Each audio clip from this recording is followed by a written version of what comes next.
So the question of the old grooming gangs has come up again. It's like a slogan or a meme. I find it a little tiresome because it's like shouting fire. It's an oversimplification, and if you take the oversimplification away, right, there's no political mileage in chasing it. It becomes a criminal justice problem and a sign of a severely decaying society, when a symptom of it is you've got an underclass that end up finding themselves getting passed around and trafficked because their support structures don't exist. The reason what somebody I've been toing and fro, because I always end up doing toing and froing about it on Twitter, and somebody who's being woke, using black and white thinking about it, but you'd say there's a problem with the woke right, and this guy would take offence, but he's been very woke and very black and white about his thinking, and he said, if gangs of white men were hanging around outside Muslim schools, how long do you think it would take for something to be done about it? And I'm like, well, you're talking about here sexual predators, pimps, paedophiles. It's like they're never going to stalk down and be outside a Muslim school. And it's like, why? Because they know that those people have got families. They've actually got families, and they've actually got communities that matter. And they actually know each other. So you've got their kids that if you were to mess with them, the parents would come wanting to kill you, their uncles would come wanting to kill you, their cousins would come wanting to kill you, their brothers would come wanting to kill you. And the greatest thing that people like that fear is the revenge attack from the brother, the revenge attack from the father. They know this. They don't want to spend their whole lives looking over the shoulders for somebody coming along who's actually got a God-given right to fucking murder you for tampering with a child. They can murder you, and there'll be people will say, you know, under the sort of common tradition, well, he had it coming. I hope that when he goes to prison for it, the judge goes quite easy on him. You kill someone who you know to have done something to a kid, and you go to that courtroom and you plead guilty to fucking murdering them. You put your whole side to the story, you're only getting 12 years. You go to court and you say, I'm sorry, if I'm not showing any remorse, I'm glad I killed the bastard, now send me to jail. Plead guilty, open and shut case.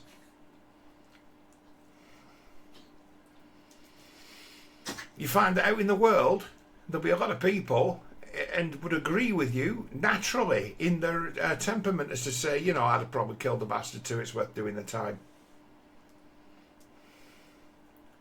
You could probably go to prison and use that time productively, because you're not going to be spending it measuring the weight of your conscience for very long. It's like you will sleep the sleep of the just, having killed a paedophile. So have it right, nobody likes this. The notion of it is fucking terrible. The people themselves are not what you'd expect. They leave nothing to chance. They're absolute cowards.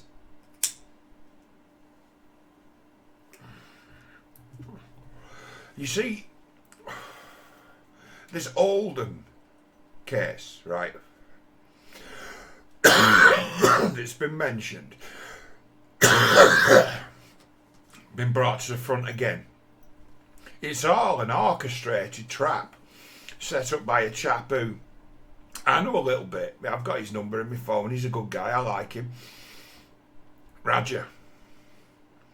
This is Raja's campaign. He set a trap for the Labour Party. He's never budged on this being a matter of, it's not so much what goes on, because we know what goes on. There's shit going on all the time. There's fuck things and savage things happen to people all the time in the real world of the working class, underclass. There's bad things happening to people all the time. There's highly illegal things going on every minute of the day that we choose not to look at, choose not to see. We know this. But it's like the council and their willingness to cover it up as opposed to stir it in the face because it's not something that they can handle. That's the danger. And it's always been the danger, and it's why things got so bad. The council would systematically cover it up because they'd apply their critical thinking leftism to it. And it'd also come into clash with the free love 1960s sexual attitude. As to part of them are saying, well, I was screwing around when I was 13 and it didn't do me any harm, says the fucking crackpot. So you've got these attitudes, these very liberal attitudes as to, oh, it's just a bit of fun. Didn't we all do the same? It's like, these are the people who've been recruited as the moral guardians of children in this fucking place. They're like libertines. So they're willing to let most things slide until someone comes along and says, hey, hang on a minute, once upon a time these people would be getting murdered for this. This would be seen as one of the highest crimes. This is something that's really bad, and it's a matter of, yeah, but if we try to do something about it, and they have reasons for turning a blind eye to kids having sex. First of all, I wouldn't want to be seen to be a hypocrite because I was doing it too. Says the control freak council worker who's got some kind of responsibility for safeguarding. And it'd be a matter of, there's a disturbing pattern with the Oldham case if you want to look at it. If you look at it, that's the thing, it's like Roger's got himself some high profile interviews coming up, and if these people actually let him talk, he hasn't half got a fucking story to tell. He hasn't half got a story to tell. It's like Roger is like me but with more facts.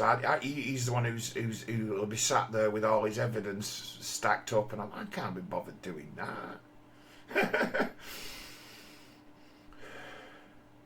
But Roger be someone make a case as to say, you know, this disease of what is pathological avoidance of difficult situations, that's a pattern of behaviour in the councils that's led to all this abuse, be a terrifying thing because of the culture it now represents. It's like, okay, now we've got a problem as to where the big thing with the Oldham case, the thing that needs to come out, the thing that hasn't really been given the proper investigation that it needs by anybody.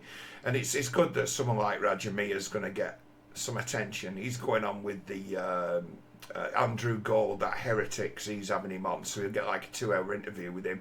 Chances he might get seen by up to like 1 million people. Well, Roger will paint you a picture of councils with responsibilities for looking after kids, and the people with the responsibilities for looking after kids be directly linked to the grooming gangs. That's the big one. It's like the daddy character in the Rochdale grooming gang. There was a little bit. Tommy Robinson tried to look into the fact that he'd had a reference written for him by a Rochdale serving counsellor, which nearly cost him his life, going knocking on a door to find out about it, and that be nothing to do with that clique. It be to be with Tommy Robinson as actually, he should apologise to the Muslim people of Britain for tarring them all with the same brush for so many years, and they'll never forgive him for it. So he turns up and he'll get battered and run out of town, or the people try and kill him and chase him with cars out of the town.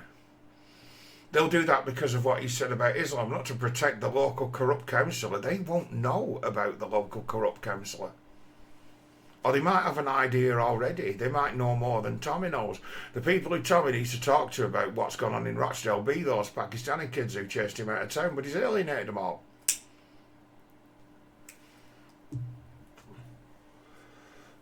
But he got onto it. He were onto it. But there's more to it. It's like the guy who was the boss of the Rochdale gang was working in child services for Oldham Council. He was charged with the safeguarding of vulnerable children in Oldham. But in Rochdale, he was helping to actually target vulnerable girls who could be passed around and used by him and his mates. He was in the job of targeting them. So, well, if we don't get to them, somebody else will. Be their attitude. And it's like the tales that come out of Rochdale as to where sheltered accommodation for young adults, be just places to go and pick up messed up young girls for sex. It'd be years of it. And it'd be a thing that actually was going on in relationships between these young girls and taxi drivers who they were using to ferry them around, who were bringing them the bloody meals and everything. They fall in with them because it's easy.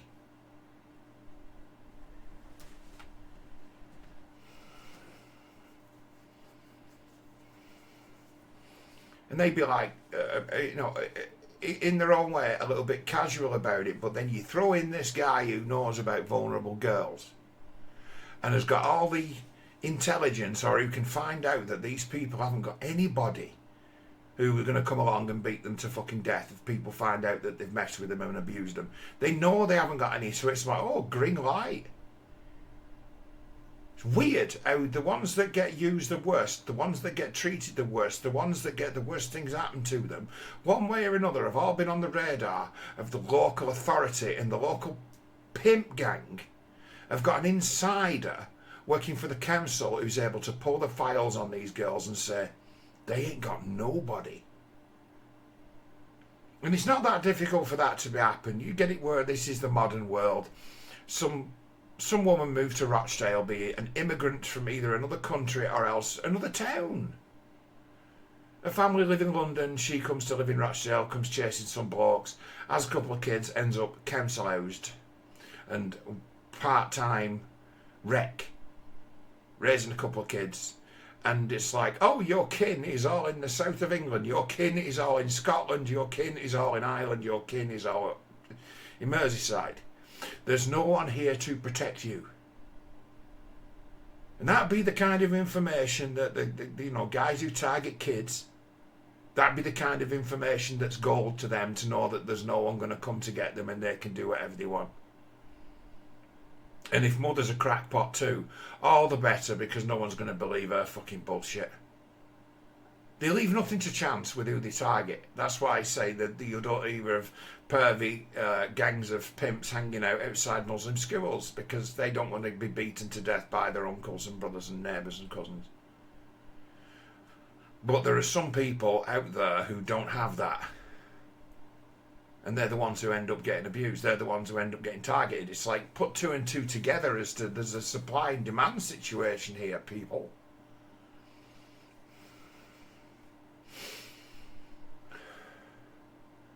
You get in the ostensible circle of the right wing, you've got a guy like Andrew Tate, who's teaching young boys how to pimp out little girls. Teaching them and charging them for the privilege. Understanding that gold is the person who will fall under the influence of these kind of tricks and techniques. And what are they? Damaged people themselves. So it's like girls with learning difficulties, girls with dangerous emotional traumatic issues, they are pay dirt for pimps because they're suited to the game, to be prostitutes. They're suited to it. They're too weak to resist it. They can be groomed into it. They can be turned into a pervert who enjoys it, if they get to them early enough to form their sense of like sexual sort of normalcy. This is what's wrong with going with kids. They themselves go on to become, in that way, monsters.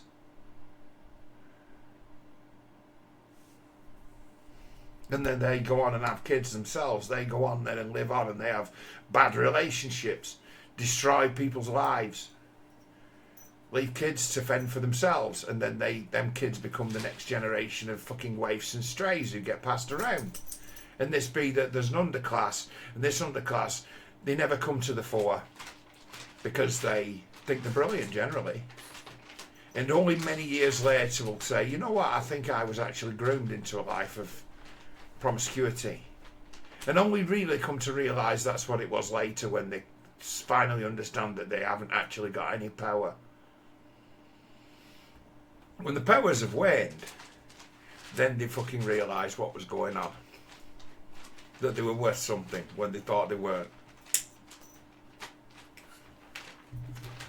Yeah, almost a perfect crime. That's why our courts are not equipped to deal with it.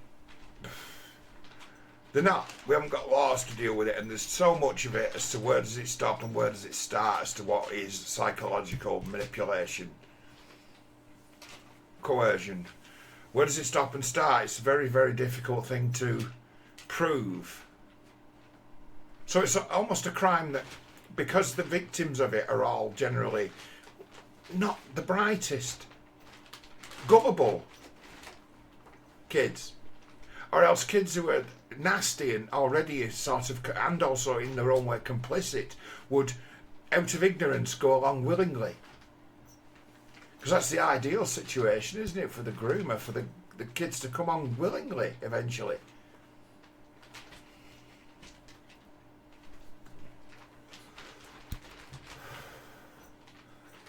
I say, go listen to Mr. Tate. He's a practiced pimp. Listen to how he talks. And understand that the girls he's talking about, that they can have this level of control over, are not the cream of the crop. The gullible people who can have their imagination captured, the certain techniques have been used on in the, let's say, development. There have been the work of psychos, and other people can come along with the same work of psychos and actually manipulate them quite easily by using the same tools that have always been used to manipulate them. Doing what mummy and daddy do. So there's a real fucking disaster gone on that's been accelerated certainly by the internet. It's just the young mind being something that's idealistic, trusting, childish in its ideas. It's the child's childish ideas that put them in the hands of evil people. And it's a matter of those who are playing the game just have to know that these weaknesses exist, and then away they go and exploit them. And it's like there's plenty of fucking people who've been brought up wrong who are actually vulnerable and don't really understand it, seem to think they're brilliant because they've got their mother's narcissistic traits and stuff like that. They seem to think they're brilliant, and they walk into situations that are far more than they could ever think about controlling, and then suddenly come to realise very quickly that they're absolutely powerless, and then they get afraid. And then bad things happen to them.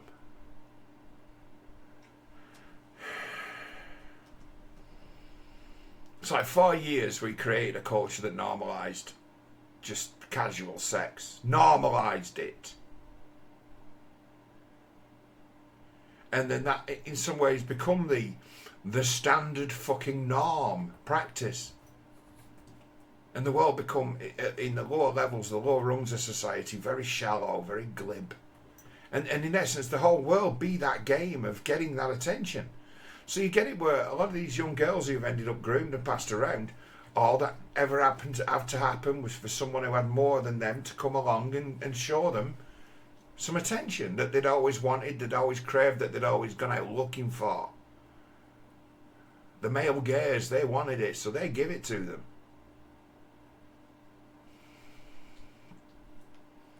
There's some really, really unfortunate social ills and truths as to where you get to a situation where kids are so vulnerable as to fucking losers can fucking pimp them. You have to have nothing to seem to think that guy who's 10 years older than you and more, who's a fucking loser, who's chasing after little girls, for you to think that he's someone worth bothering with, it's because you've got nothing and you live in absolute poverty, and your positive male role models are imaginary friends. There's no one in the world less impressive than the guy who's got a 13-year-old girlfriend. I'm telling you, there's nothing less impressive than that. You see it a lot when I was younger, more than most, and it'd be a matter of you'd be 17 and 18, and it's like your mate would turn up with his new girlfriend, and you're like, where do I know her from? And then it comes to me, oh, fucking hell, yeah, she was like an infant one at school when we were leaving. Oh, you've got a 13-year-old girlfriend.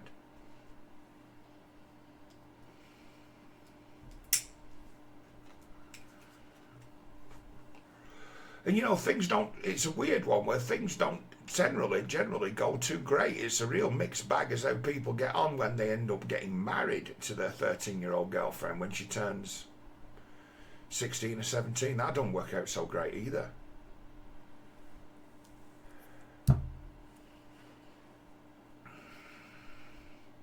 I had that when I was a kid. One of my best mates, he had a 14-year-old girlfriend, but she kind of lived up the road. She was like 3 years older than him. She lived about 5 doors away. I'm in the pub, and I'm like, oh, have you not heard the latest?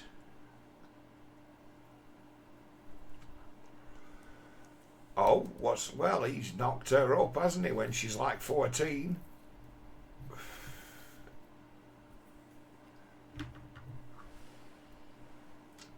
And there's kind of words gone on between him and her parents as to she lives with him now. What? Yeah, they're going to buy an house and go and live together, and she's going to be like his child bride, and they're going to have the kid, and that's like...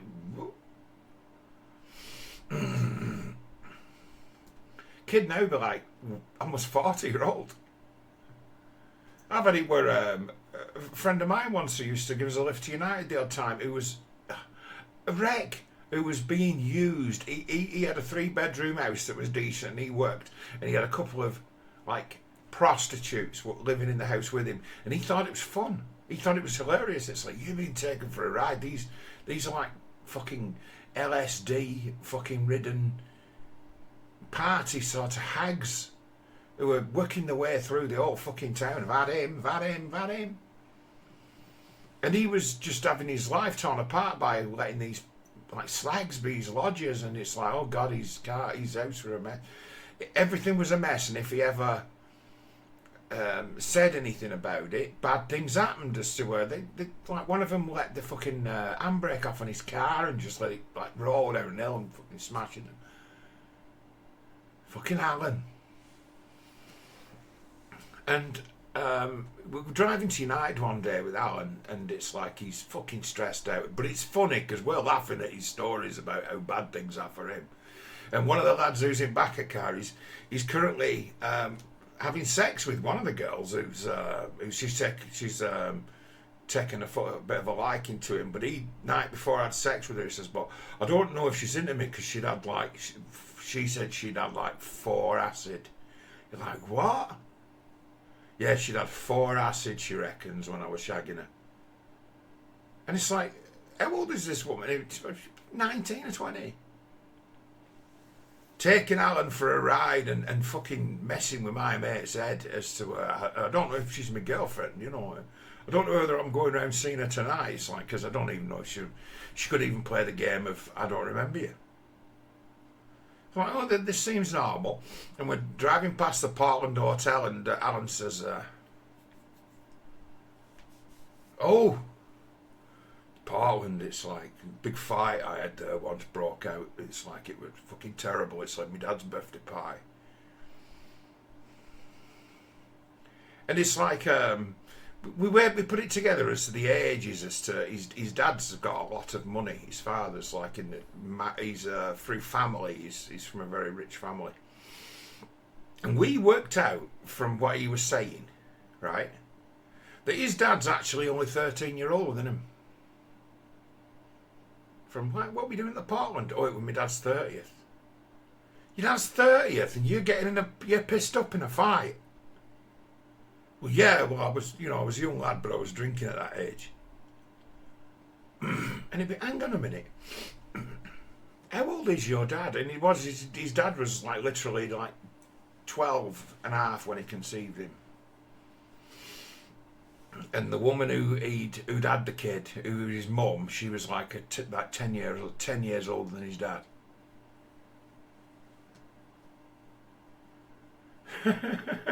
So it's like his dad was literally a child, but he's not a skint. He's not from a skint family. These are not skint people. These are not working class people. These are delinquent posh kids who've had a basically, and the mother's not been a teenage child wife. It's that the sperm donor's been well and truly underage and found himself having sex with a fucking 24, 25-year-old woman. And you weigh up Alan as to how fucked up things had gone for him and how he was being used and how he was so weak. And it'd be a matter of, you made born crackpot, made crackpot material.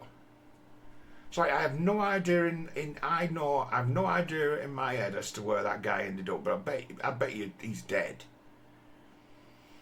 Now he'd probably be about, if he'd still been alive, he'd have been about 65-year-old. But it's like the life he lived, the stress he had, the things he had these young girls that living with him in a far-long hope of, well, maybe they'll get to know me and, they'll love me. What?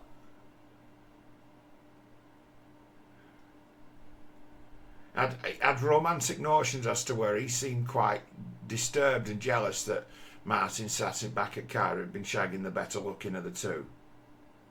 It's like he loved them, if you like. So it's like he was their bitch. And the minute that he ever put down his foot as to say, hey, hang on a minute, I'm paying the bills here, I own this place, can I have a bit of peace and quiet, can I have a bit of my own space? The punishments against him are quite severe.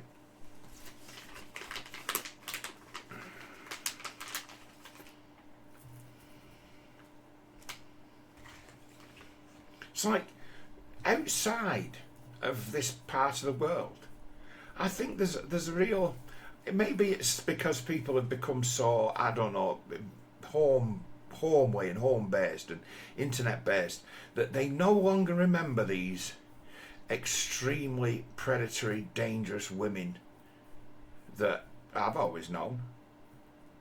That's where I get my thing is, I'm not sexist, me. I've got respect for women, and it's like, I've got respect that they can be just as dangerous as men can.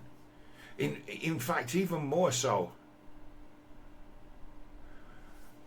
Men have certain strengths, but it's like, the things that women are good at will never be getting in trouble with the police, never be termed as being fucking illegal.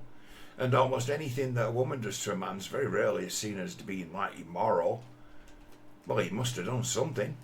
Human beings have got a naive, natural predilection to think better of mother, to think better of the female, and it's like it's kind of the curse we're all born with. Because say wicked women capable of telling lies, women capable of whipping up mobs of men to go and do their dirty work, are part of what it is to be human, part of what it is to be in or outside the tribe. It's like women can kick you out of the tribe. It's that innate sympathy that men have for the poor women. It's like, whoa. Wisdom is a long way from believing every tearful-eyed tale that you hear, understanding that women can win Oscars too. And some of the finest female actors and actresses never become professionals. They keep it. They do it amateur but use it to better suit their situation. The ultimate sexism is to remove agency from women, as to say that they don't make their own decisions and do what they do best or want to do. There's no stopping women who want to go a certain way. I have a sister all her life. When she's close to losing the argument, she'll throw in well, you're sexist, aren't you? You're sexist. I have to face sexism. And the truth of it be, in what she's wanted to do in her life, no one has ever stood in her way, ever, except for herself and the chip on her shoulder she's got about being a woman in business in a man's world. But no one's ever stood in her way. She's never had to meet a higher level of competence because she's never. No, doors have been open for her. She's done all right. But she will reach for that sexism when she needs it. And it'd be a matter of it's just a reactive thing, it's just a weapon.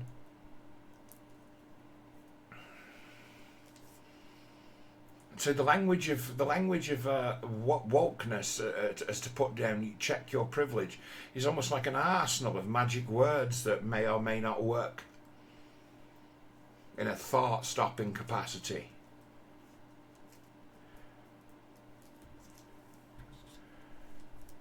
My racism, my sexism, and people are inordinately afraid of vindictive people who will pick up those weapons and use them. And everybody knows it, and it's bubbling in the background of everything.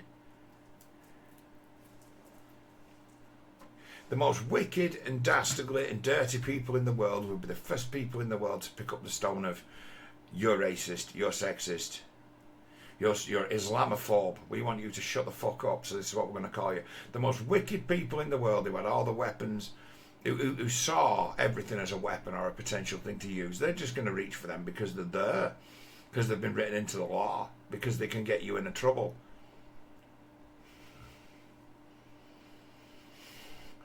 So we have created the perfect world for the criminal to stay above, not suspicion, but to stay above the law by identifying as being members of certain groups.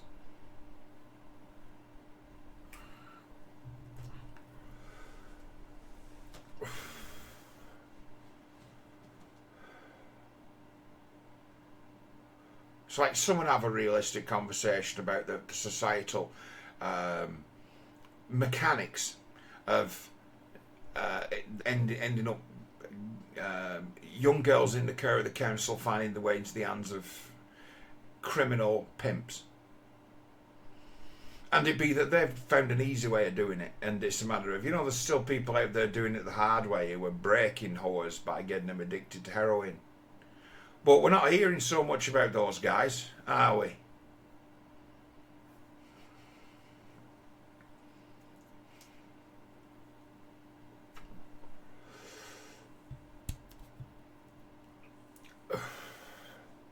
Because that's what happens to the older girls that find their way into bad company. Where the social life eventually destroys the working life, and then suddenly they've found themselves with no money. I saw it once where there was a woman who started at a firm I worked for who were bad for just taking on anyone, giving people a shot. And she came to work on my sales team, and she didn't utter a fucking word to anyone. And it's like, she's not going to be able to do this. Why? Because she can't talk. Not a talker. She gave about 3-4 days, she was in over her head. Quit. See that quite a lot as well, and it's like, you're better off out. If you can't do this, if you know you can't do this, you're better off out of it as quick as possible. There are people who will teach you, but you've got to show willing. And she didn't show no willing, so she didn't learn anything, and she just decided, no, it's not for me.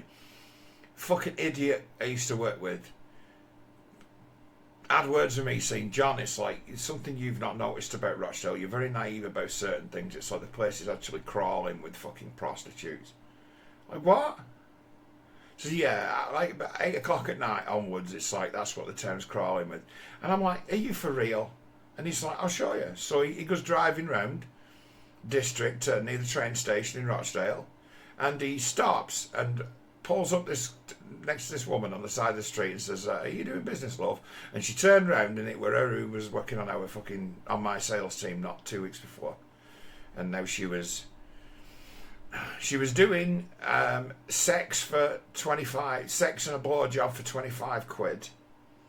But if you give her 40, she brought a stereo with her, and she'd put music on, and she'd do a big show for you as well as sex and a blowjob.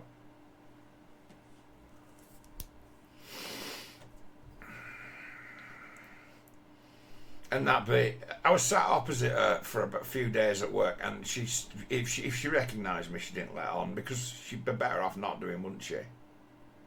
And we had no intention of engaging her in a new career. But it's like, my mate's like, it's a bad one. It's like, this is a fucking reality. And it's like, on that day, I got a real taste of life I'd not seen before as to where, fucking hell, her options were open. It's like maybe go and get a job was some sort of attempt to escape from this life that she had. And then when she realised that it'd be harder work than this, went back to this.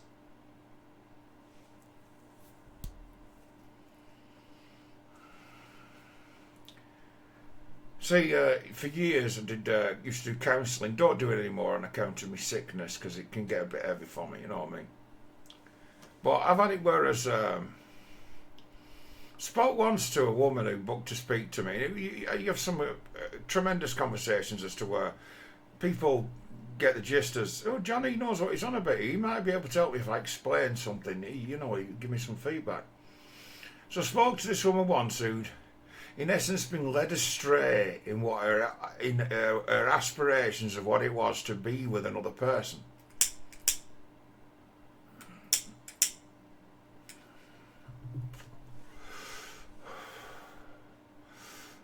And we got to talking, and you go down a line of inquiry where you start to get to talking to women who've got queer aspirations of what it is to be in love and be in a relationship and have somebody.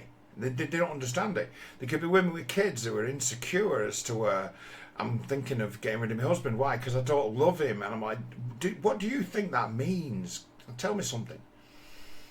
And this lady got onto this incredible anecdote about she used to babysit for a single mum when she was in her teens,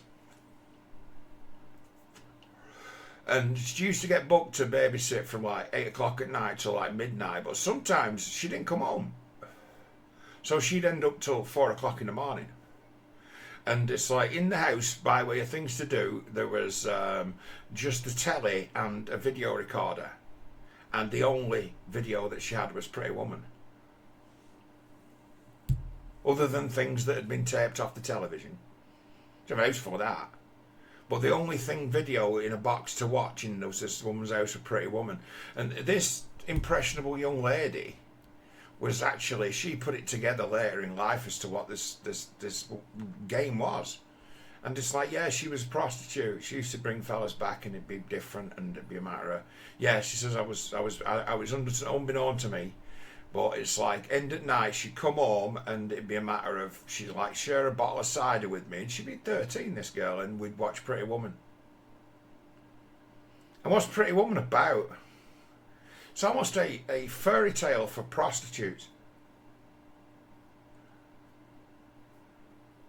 And I'm like, does that notion of like, oh, it's my favourite movie, that and Dirty Dancing you get a year from them.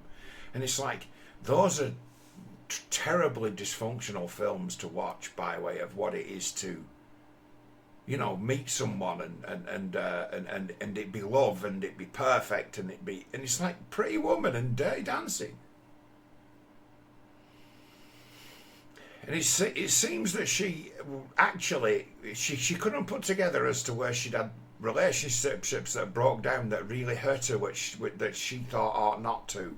That'd be a thing. Where you end up abandoning people you actually love because you don't know what love is.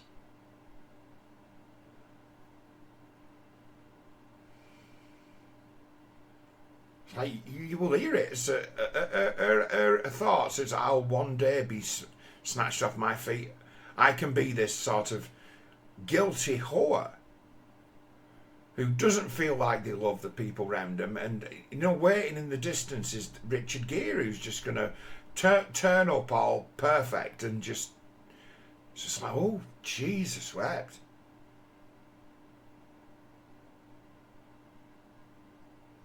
She had some kind of, he's the one. Like the opposite of the little boy fantasy, the little girl fantasy of almost like a white in knight armour one day turning up and being the definitive one. And it's a matter of, oh God, what a fucking harmful myth that she'd been carrying around. Turns out, from what we could actually gather talking to this person, if you want to use, there's lots of different words for love, isn't there? People you give to without thought of reward. People you would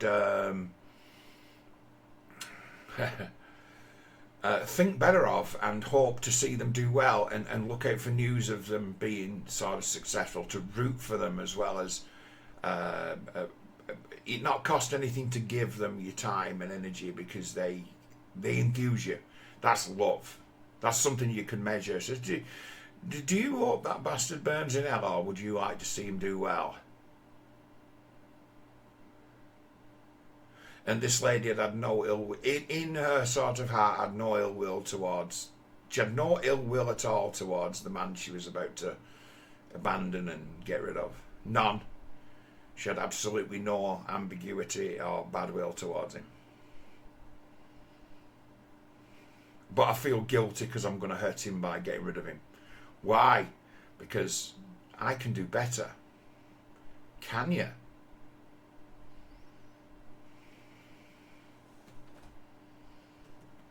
Ended up left her with an analogy as to say she was one of these troublesome female football supporters who had this deep affinity for Liverpool Football Club. And I just tap into that as to say, well, to a certain degree, you do know what love is. So you might be critical of Liverpool Football Club some days. Other days you'd be like, oh, God bless you, Liverpool Football Club. Other days it might be, fuck you, Liverpool Football Club. It's like you love it so much you care when it's in pain.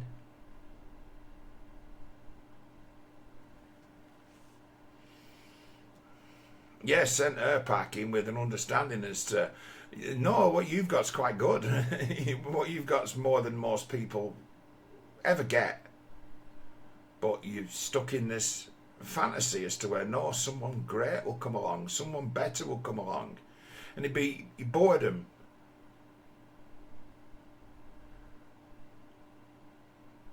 It's like in those moments of boredom, consider what it'd be like to have abandoned this poor fella and be back to square one, because you might feel a relief in that moment where you get rid of this fucker and really hurt him because he hasn't done anything wrong and you've got no animosity towards him, you've got absolutely no reason to get rid of him. It's like, how do you think the guy's going to process that? We're finished, but it's not your fault. It's not me. It's not anything you've done. It's me. This guy be, in essence, a reliable sort who's not mean.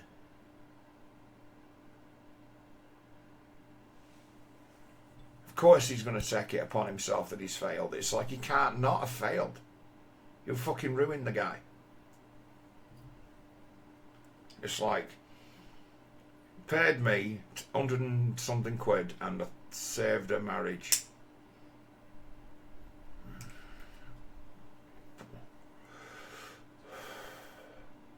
By just listening to her idiotic worldview. Not necessarily destroying it and calling it ridiculous, but saying, well, this tells me something about you.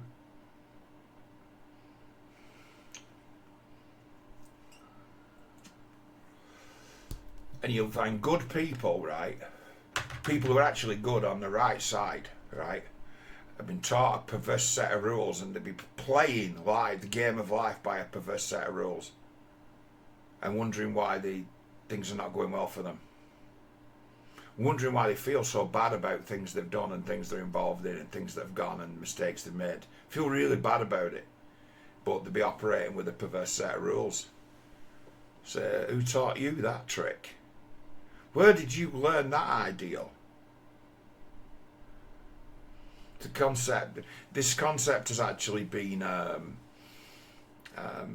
almost perfected by a comedian called Tim Dillon, who refers to a character in Women's Life called the cool ant. Oh, but the cool ant will say, oh yeah, get as much dick as you can get. Go on, go out and do it. Go and do what you want. And it's like the cool ant's theme tune is Dreams by Fleetwood Mac. It's like she'll be at home, she'll have half a bottle of whiskey in her and she'll be smoking joint and she'll be thunder only happens when it's raining. It's like we've all got a cool aunt, we all know your cool aunt is.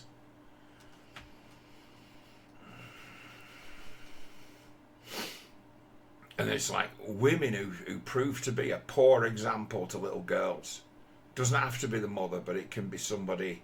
It can be a mother who's fucking clueless and always hopes for the best, and be the cool aunt who broadens the horizons of the child, who is basically a grown relative who by relation, but shouldn't actually be anywhere near kids. Doesn't remember what it was to be a child, doesn't understand that child's imaginations and capacity to deal with certain shit is highly diminished, and it's very easy to fuck them up, very easy to hurt them.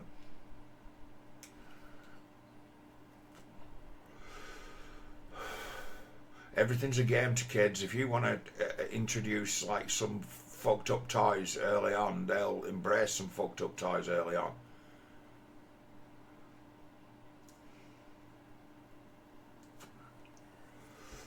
That's the world we live in. It's like you lot in the media class, or the better to do, or people who were raised in proper households. It's like you've got no notion of what it is to have not been. To have learned a variety of cunts tricks very, very early in life. As to where you could spend your entire life living in a sub-world that operates outside of what you would call society, and that's a lawless place, and be raised there.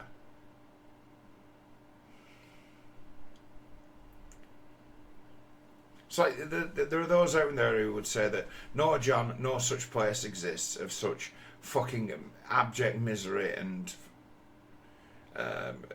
wastefulness and cannibalism even, and it's like, well, yeah, it does.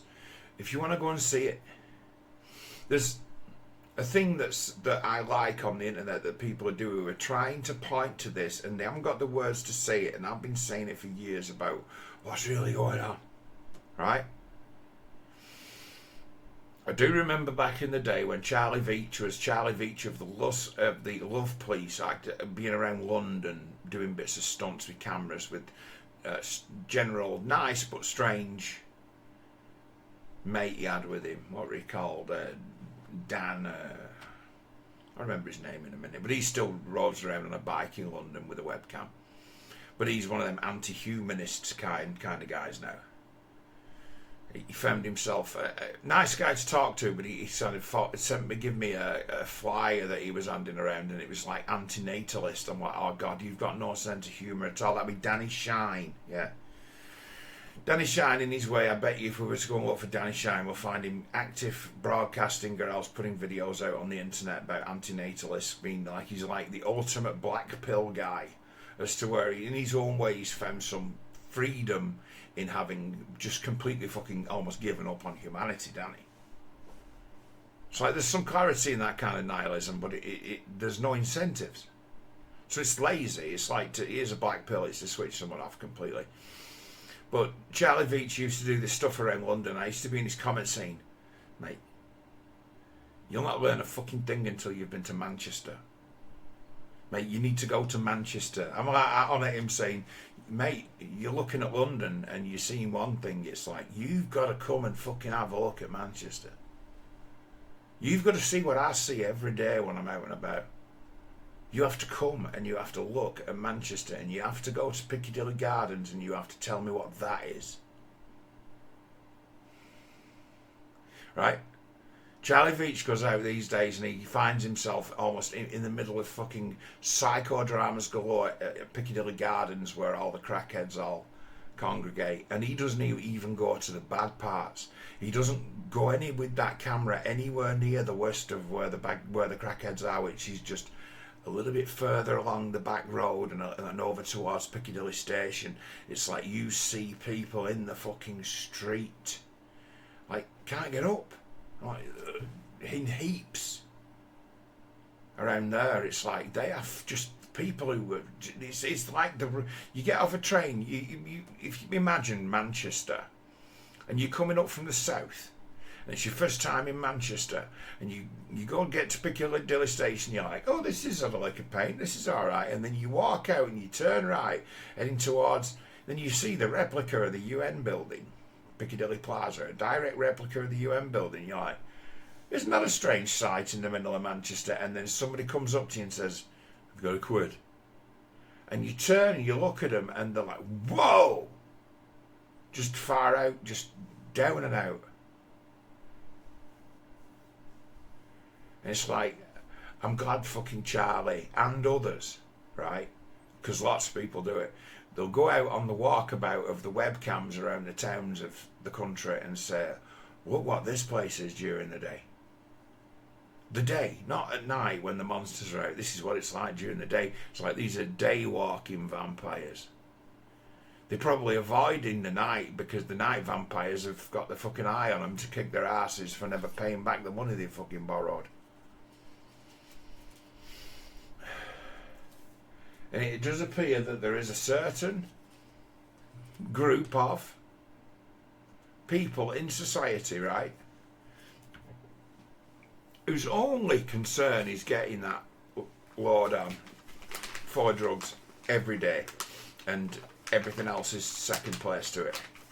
And the standards amongst these people are incredibly low by way of what they consider acceptable behaviour and stuff. And I mean, you get it where they've been smackheads for 30 and 40 years and living like this. And it's like the underclass of the underclass of the underclass.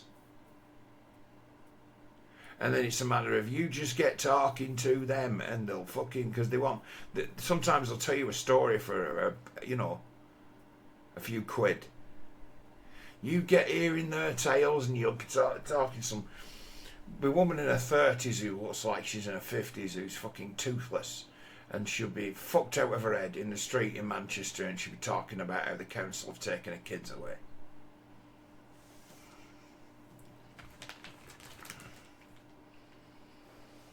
It's like, welcome to Greater Manchester, Charlie. I'm glad you came. Now do you get it? And it's like, yeah, he's a lot wiser than he was. Now he's seen. Okay, this come to where they congregate, where the police and the council pretend they're not there, but everyone sees it, and it's a matter of the council, the cops, the NHS, all of it doesn't want the fucking work because they know that there's nothing that they can really do for those people. They are just demons.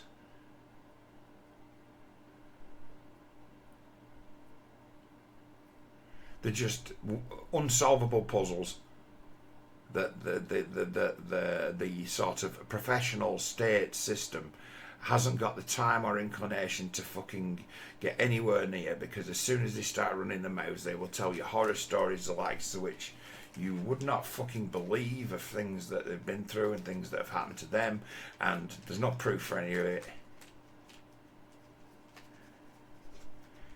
But you look at the state of the person, the tale of woe will only be the things that has been inflicted upon them, and will never be the terrible things they've done to each other, and what the person is actually capable of, as to where the only company they can now keep are the people who are as lost and fucking wrecked out of their head in the streets as the next guy. Right? And it's like, it's those people who've got the tales of woe as to being the kids who were passed around, the kids who were abused, the kids who were locked up, the kids who were kept in drawers as babies, the kids who were kept in shoe boxes, found themselves in the care of the state. It's like, that's who they are. So it's like when the cops come along and it's a matter of, hey up, nutters out and about in Manchester again. It's like the state has known who this person is since they were born, and has been on the radar of the social service. If you think of the world, the way the world is now, where everything's computerised, how all the databases are forwards and backwards compatible and the like. You pull up a card on some guy who's on the system for psychological problems and disorders. It's like the police always have access to that kind of information, and that kind of information on the screen. It's like PTSD, personality disorder, narcissistic, sadistic traits, addicted to blah blah blah blah. It's like the cops know, oh, I can't fix this guy. As soon as they read that on the sheet, personality disorder, it's like, oh, we cannot win an argument against this guy. And no matter if this guy will waste their fucking time. So it's like the authorities, the system could be said to have given up on those zombies.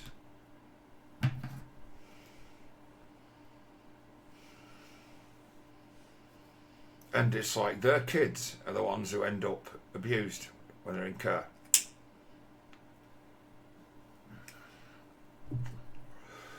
And the only person you've got is a mother who's sat on her ass. You're at school, say, or you're at home, and your mother is sat on her ass, wrecked out of her head, on fucking messed up on whatever she's taking, whether it be fucking spice or ketamine, smack, crack.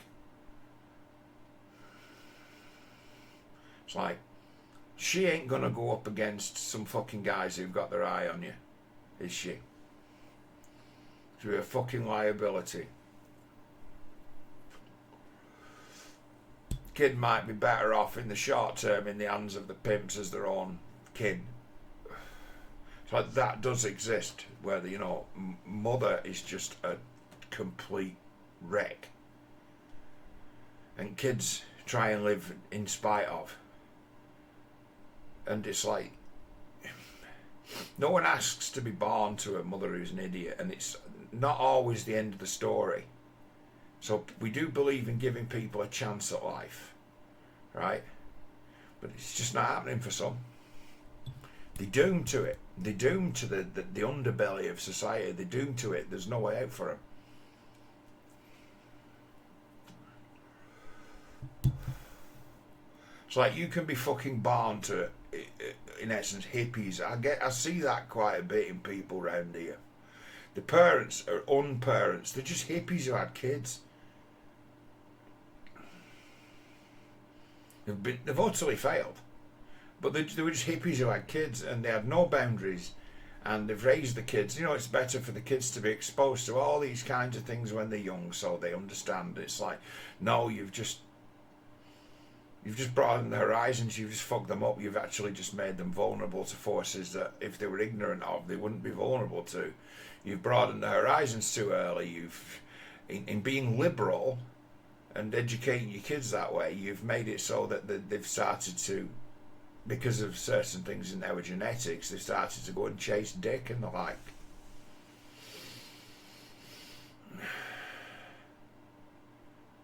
Afraid that, there's a thing about sex education to alleviate the risks of teenage pregnancy. That's the idea of it. That teenage pregnancy is an absolute disaster for children and women as well, and families. Teenage pregnancy is a big problem. To address it, they've educated the children more about sexual activity.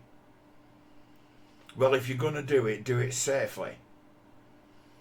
And I'd say that the modern world has done a job of making a game of it, as to where some have been, let's say, dealt a better hand than others for this game. And it's a matter of this game is what I've seen the world degenerate into. A game of. So I don't miss drinking, because you just go into a Wetherspoons and you'd be arranging to meet your mates, and they wouldn't be in time because they never are, and I'm always on time. So you end up talking to just the next guy at the bar. And you talk to him like he's a human being with a bit of respect, and he just suddenly opens up to you as to say, oh, I'm recently divorced.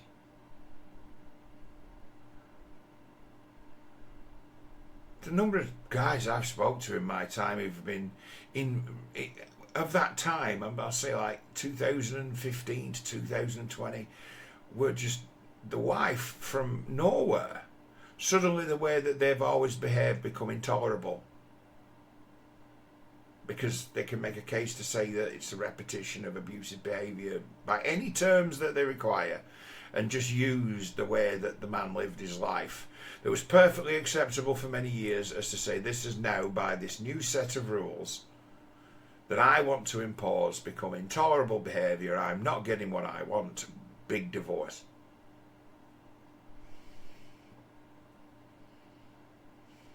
And you've got it where these guys have got complications in their lives, like big fucking company pension schemes and mortgages paid for, house paid for sometimes, savings, assets, a business. And then suddenly you get this fucking massive, been married 25, 30 years, divorce demand, and it be a matter of, oh no. The whole thing's just been dismantled from under me, and I'm completely powerless to do anything about it. And if I do anything about it, I'm going to face probably never see my kids again, or unless you get adult kids, they make up their own mind. But the well-being well and truly fucking poisoned. Because Mrs. has decided she's listened to the advice of her fucking feminist mates and her fucking idiots she reads in the media and her celebrity gossip, and decided, I'd do well to cash in on this guy. Where's mine? I'm going to get paid.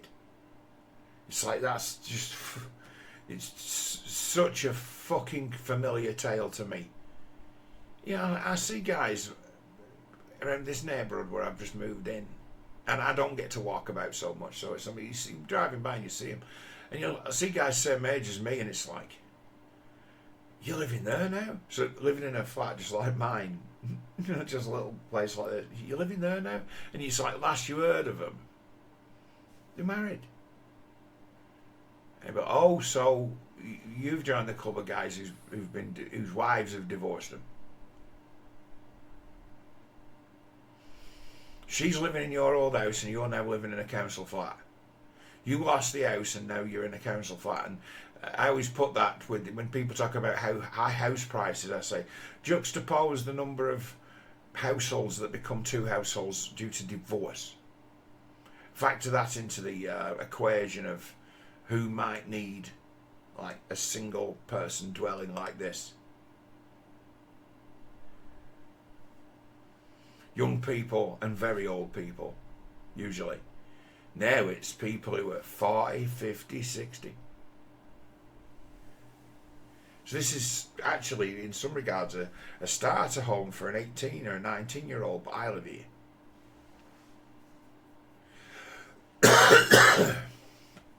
And men I know who've been abandoned by their wives, they live in places like this as well.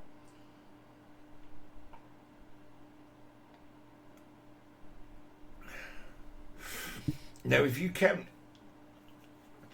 like dad, who's been removed from household and skinted as well, and you put him to the other side of town, what kind of fucking life has dad got in his imagination as to who's protecting his kids? And this number of people who are detached from their own kids feeds the fear of this when people start talking about grooming gangs and all these guys out in the world who've got daughters and sons, and they couldn't tell you right this minute where they are. There's some powerful fucking horror, really powerful horror in the notion of the grooming gang. But it's like, if you drill down into that, it's like, it's just old-fashioned vice. It's like Peter Sutcliffe, right? When he got caught in the end, he ended up getting caught with just good old-fashioned police work. He seemed suspicious, so a copper pulled him. Turned out he was the Yorkshire Ripper.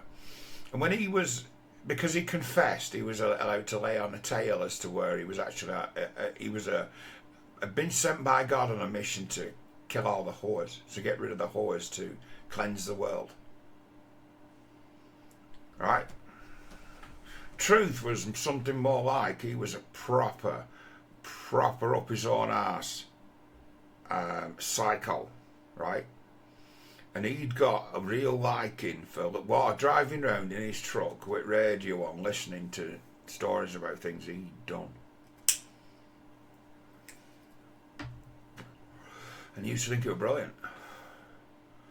And he just lived this weird fantasy where he carried on as this lorry driver, and he can just about be listening in his own version of the world. He was the absolute centre of it, and he just used to enjoy it being national news and him always be someone who's been talked about. He thought it was fantastic. The place where he worked, his nickname was Ripper, because of his likeness to the photo fits that had gone around of what the Yorkshire Ripper looked like. His mates at work called him Ripper, and he used to laugh, and it used to be piss funny to him because he was the Yorkshire Ripper. That's what he was into. That's what he enjoyed. He enjoyed being famous, that guy.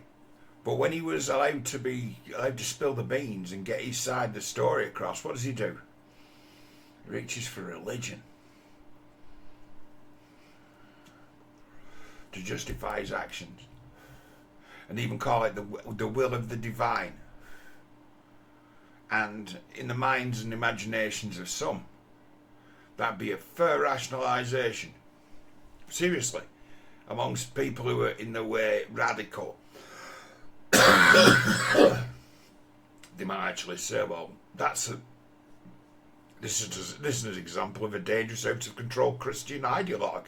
Like, no, it's been a rationalisation of someone who enjoys murdering people, and modern systems of communication had made it so there was an echo to it that he could also enjoy. He could enjoy watching things on the television about himself. He was really, really into it. But then when he's allowed to spill the beans, reaches for the old book with all the best magic spells, all the best stories. And that way you start to move that grooming gang, as I say, they're Muslims who've targeted white girls. It's like, no, they're not. You make that distinction, they don't, but they will use it as a shield as long as it's got some use as a shield. It too be a rationalisation. It too be, I know I'm in the wrong here, so I'll reach for the old book and I'll find a rationalisation. That's got absolutely nothing to do with religion. That's got to do with what people who do really evil and wicked things will reach for to rationalise what they've done, so in their own private reality they can still be righteous, still be good people. Evil people like that will never see themselves as being evil people. They will hide behind piety. And you shouldn't let them. And it's like, we let them.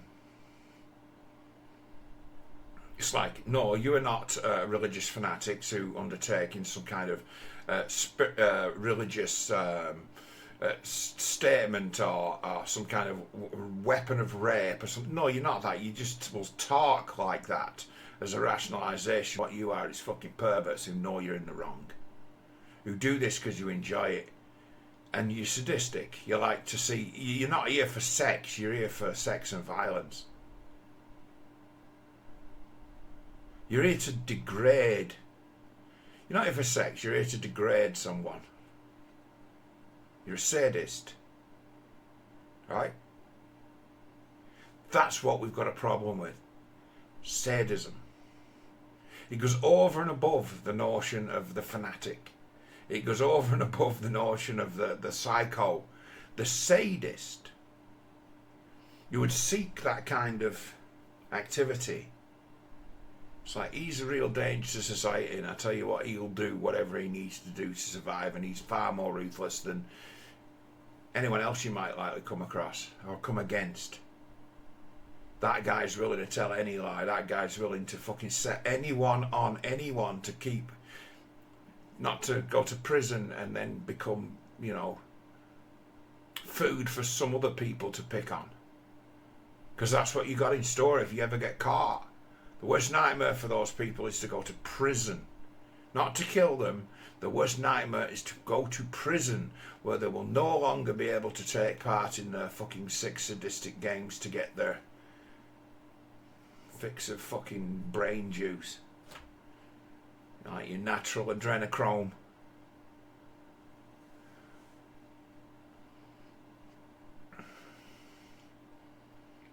Like, that's what this gets down to. It's like this and these kind of people. It's like, do you think those people care about what they do along the lines of the distinctions that you make? The race, the religion, the sexual orientation. Do you think they give a fuck about that? Do you think they respect that? Or is it something that they're likely to throw in your face as a fucking weapon just about every time they get a chance to do it? Don't you think that's just too tempting a fucking joke for them not to reach for? Don't you think it's such an effective trick that it can be used to trigger a government response to them being attacked?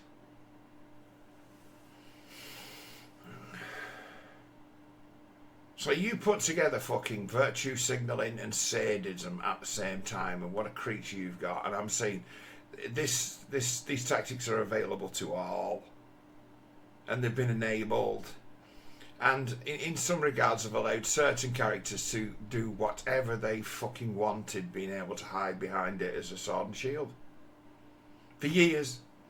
And it only takes the will to do so. It only takes for someone to be of that sick appetite and addiction to reach for it and use it as a weapon in the way that it's most effective. It's like, people don't get that. To me, it's just plain as day as who the enemies are. And it's like, these guys are criminals. It's like to start to talk about Islamic right, as soon as that gets wiped out of it, it's on like, you just got sadists here. These are just sick fucking individuals.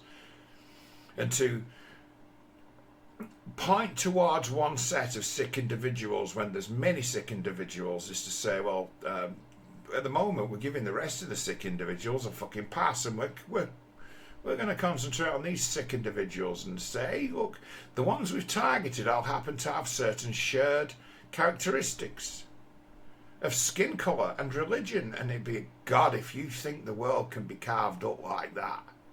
Certainly when you're looking at the minds of some real fucked up people who, like, will, you know, end up embroiled in messing with kids. I mean, that's a fucking sad lookout for a person as to, you know, me and my 13-year-old girlfriend is not a good look. It's like you're a man who cannot actually compete with men. And that won't just be a matter of in that game. That'll be in all games. It's like the tactics that the things that you'll do and the things that you're capable of are very rat-like, very survivor-like. To be someone who ends up in that kind of situation where this is what my life is. I'm meeting a 13-year-old fucking person who's wagging it off school and having sex with them.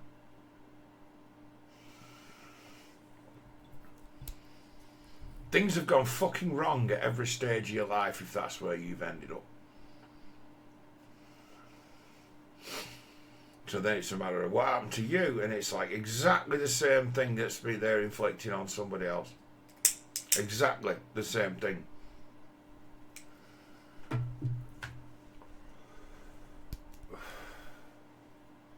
I challenge anyone to have a realistic and responsible but histrionics-free conversation about the ills of life in the northwest of England over the last 20 and 30 years that has led us into a situation as to where it's a national outrage when we find out that, like, hundreds of thousands of young women over a long period of time have found themselves being passed around. And the adventation of this kind of technology has made it so that it's like 10 times worse than it was before. And more widespread. And it's like, oh, so finally you're interested in that. But imagine the country that this would be if we built a society designed to control it. Or even really do something about it. It's like, that's the stampede on our rights. It wouldn't be a country that anybody would want to live in. It's like you'd have to sacrifice what we've got in order to punish what's happened in the past. I'm not saying drop it. I'm saying that we have to recognise just how big the problem is, and in some regards, you know, like sometimes it's, you've been fighting something like the war on drugs for many years. It's like the government needs to abandon its, in essence, war on barbarity against children, or war on the brutalisation of children, because it's clearly failed. I think they should take this notion of, you know, take the council taking kids off people and look at it, start it all from scratch. Whatever's in place now be completely scrapped, and more modern notions or understandings of psychology actually come and take the place of the fucking wokeness that's been almost too sympathetic in its approach to handling the problem by not facing it. Its blanket approach to the questions of abuse and domestic violence, its one size fits all answer to it is despicable and needs to go in the bin. So I think in 2025, between what are now seen as axiomatic things in psychology should actually be applied to the way that they operate, and not the muddling through bullshit of the 70s and 80s and 90s of being institutionalised, meaning you were being institutionally abused. Were too many people who found themselves a bit too keen on kids, found themselves having unfettered access to them for fucking years, and that being an embarrassing thing for some people, and it's so embarrassing to be something that they were willing to cover up for fucking decades and allow to continue, as those who were the perpetrators of such terrible fucking crimes against children don't tend to stop doing what they're doing, or stopping defending their names against those who might expose them. So you have to account for a place like Rochdale or Oldham that this code of silence becomes something that over the years become a behemoth, a huge fucking mirage, and a corruption.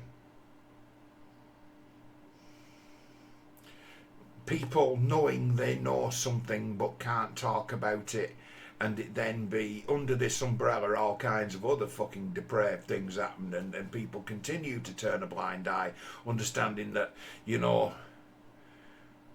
the people that I report this to are in on it. Seriously, it being that bad, it being that corrupt, the way that the town, this disease has poisoned the town of kids getting interfered with.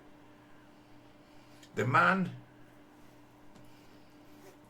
who I can report this to as being a fucking super disaster is in on it, and that would have been the situation, and has the muscle to have me fucking just terminated. It's that bad. It's like there are kingpins of these secret cover-up. The organisation that's responsible for the cover-up is the one that we need rid of, not the actual criminals. The criminals need to go too, but it's a matter of the government has proven itself in looking after kids to be facilitators of child sexual abuse. And they've not done it on purpose, but it's like, it's a matter of how trustworthy are the individuals who work for you, and can you really vet somebody who's fucked up and always got away with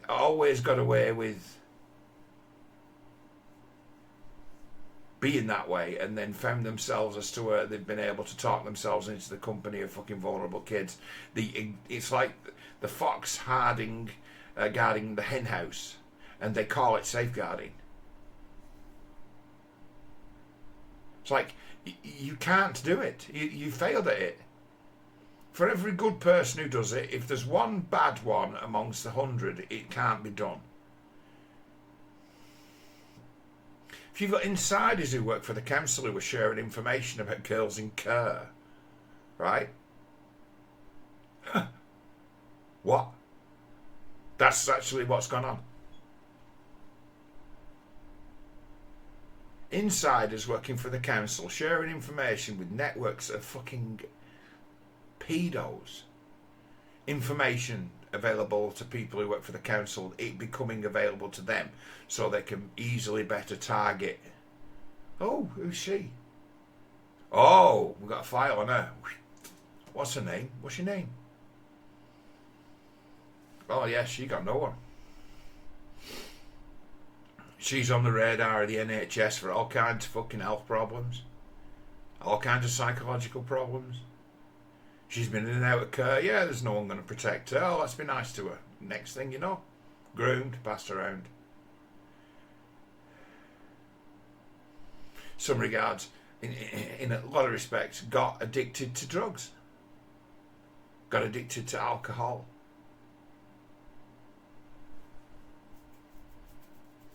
That's bad. It's like your framework for protecting these kids suddenly become the means that predators can use to identify them. Now you start thinking along these lines of the things that have happened to people in care. You get a picture of what's going on. You get a picture of who you're up against, and why, when this gets touched on, heads start to roll in councils round here. There's been calls of massive swathes of the fucking Labour Party. There's guys I'm meaning to speak to and like move to the Workers' Party who found themselves in the past thrown out of the Labour Party in Rochdale. And you talk to them and it's like, oh fuck, what did you get involved in that saw you kicked out of the Labour Party? And it was speaking out against the council's part in child sexual exploitation. Gone. Out. And its defence is like how many people are relying on it for work and things like that is what's keeping it alive. Is what forces the knee-jerk reaction. So you go back and you look at the past of Rochdale where there's been all these coups and takeovers and power struggles in like the last century, long before COVID wiped everyone's brain. And it was all about getting our story straight about government inquiries about children's homes in our town that were being just used as brothels. And then what's gone on subsequent about a lot of very, very untoward gay stuff going on, and they don't really bother so much about that. They would rather talk about people who would bring attention to the corruption of government. They would rather talk about lowest rung of society white girls being passed around by Pakistanis. They'd rather talk about that, right, than talk about little boys getting tampered with in care. They would rather talk about little girls getting done to. When the story gets to be a gay thing, people are like, ooh, ooh. It doesn't quite horrify them as much when it should, because you're creating the criminals of the fucking future. You really are fucking let loose like that. A boy or a man can be a fucking tornado that tears its way through the fucking world, left to fester. And that be something that's too much of's got on in Rochdale. Too many young lads getting gayed on. Now, little lads getting gayed on That's a fucking massive problem. It's a massive problem in, you know, the structures of government. But it's not got the, you know, it doesn't have the gravitas, does it, of little girls getting passed around when the worst scandals involve what goes on, what's been happening to little boys around here.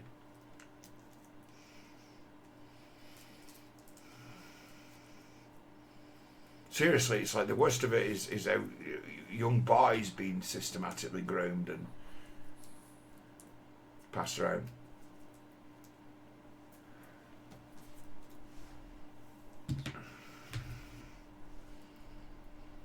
And all cabals, you know, sort of cabals of politicians who are gay or were gay and hid it from the whole fucking world.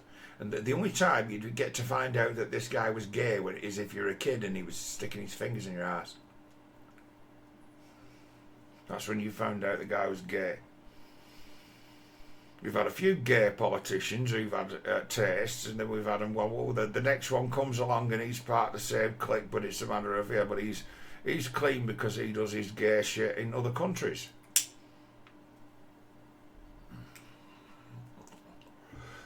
He goes to Morocco or he goes to Sri Lanka to do his gay shit. He doesn't do his gay shit at home, so he's kind of different. Talking about Paul Rowan. Every taxi driver in Rochdale could tell you a story about Paul Rowan being someone who goes abroad to have sex with kids. Everybody.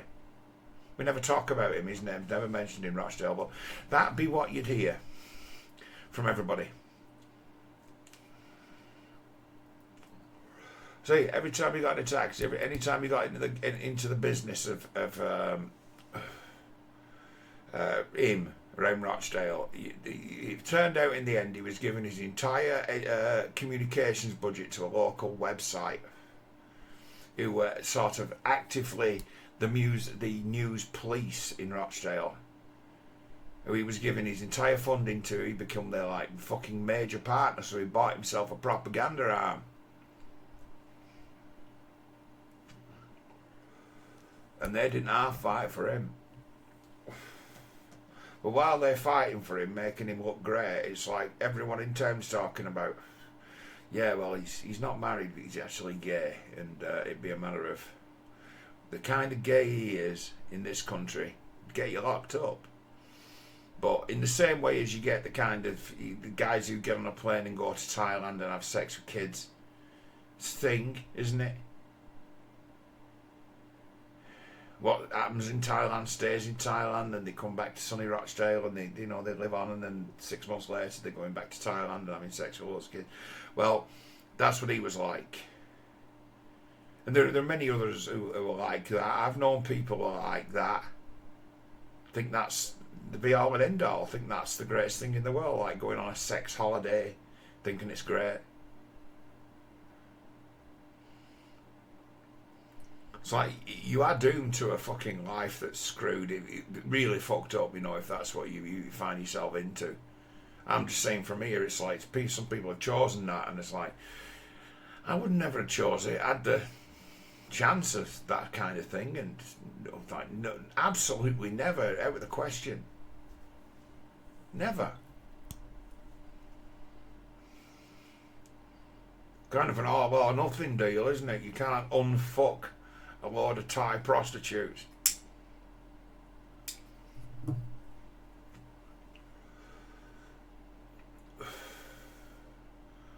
Known people who lived that life who died real young.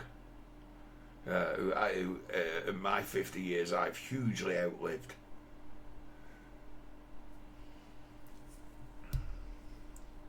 There's a mate of mine who drank himself to death, and it's like he was like working in the pub and then literally fell on the floor, turned yellow, and is dying. Like, drank himself to death. The doctors have only got to him right at the end. And the guy turned into like a skeleton over a period of time, and stopped eating and just been a pisshead. And people had tried to get into him and said, you need to start eating. And he had some kind of rationalisation. I said, well, I drink a pint of milk in the morning. That keeps me going. That's all the nutrition I need. First thing I do in the morning, drink a pint of milk. I'm right for the day, me. I don't need to eat. He used to talk like that. I'm like, you're going to die, mate. No one can survive like that. And my dad used to put it to me, it's like, he were always a bit crazy, him. You know, it's like a bit. He says, he's a good lad. He says, oh, he's sensible. It's like his parents are good people and they're you know, well thought of, and he's an intelligent lad. But it's like he went once on an holiday with other lads that he'd made friends with in the club, and they went to Thailand for 3 weeks. And it's like he came back from that and he completely lost his mind, and that'd be the beginning of his end. It's like it's as if he caught AIDS when he were over there, but nobody tested for it and nobody really understood it. My dad used to say, he's got AIDS, him. And in his way, he was right. He'd actually, you know, he'd sent himself over the fucking edge.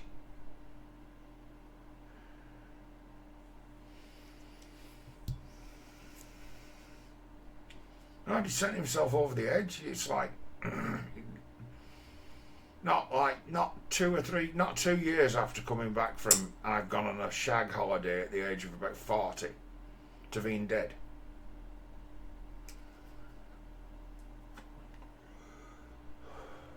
It's like this whole sexual thing in life. It's like it's not guilt free. It's not consequence free. None of it. People like to think and say that it is, and like to pretend that it is, but it isn't. And until people can realise that, it's like we are doomed to people birthing doomed kids.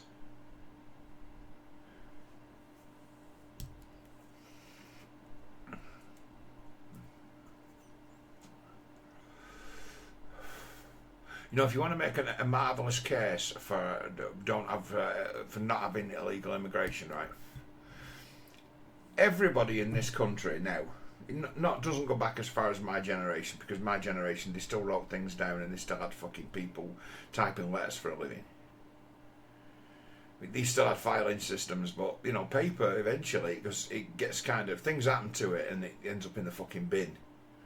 But there are people who've been born in this last sort of internet revolution as to where most of what's ever been said about them has been recorded, with computers in the schools, computers in the hospitals.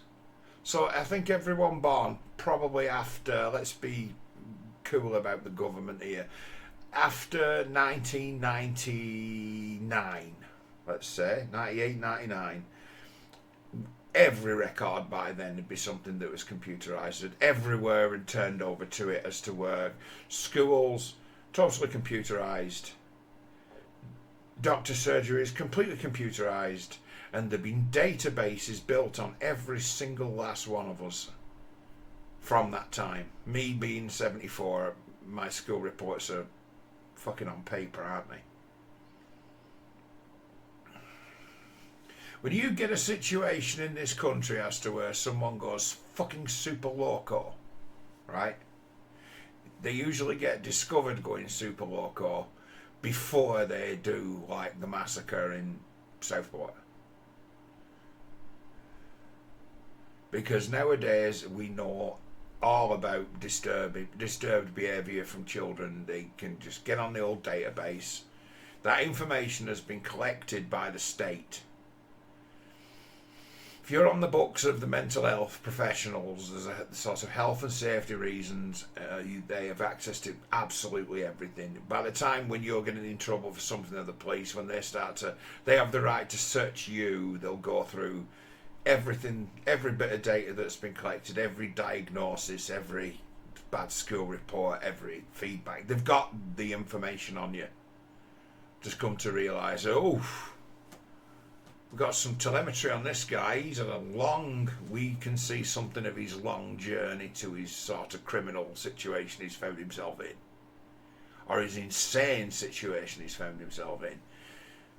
We can look back at this pathologically. We can see the signs of this as to where no one really that dangerous, as in some regards, have got a right to get as far as Because you don't start by going out and doing some massacring, you know. It's like before then, in your lifetime, something might have happened to you, as to things you've witnessed, as to there's a normalization process taking place, as to that little kid Axel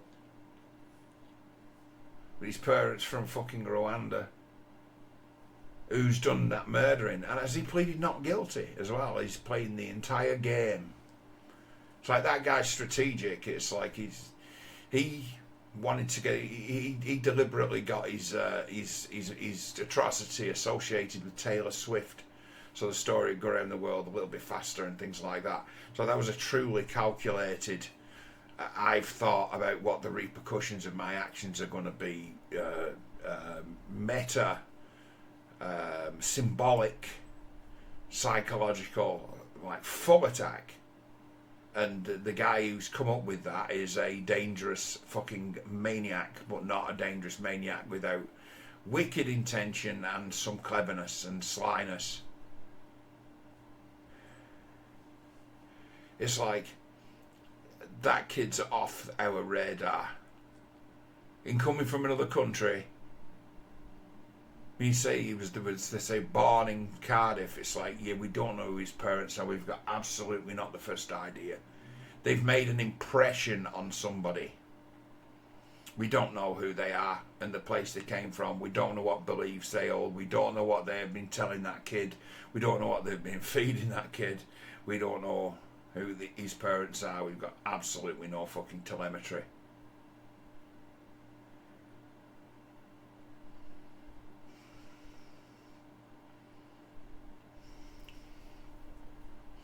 You'll get it as to where there was a thing once where I'll point to this because it's been forgotten about.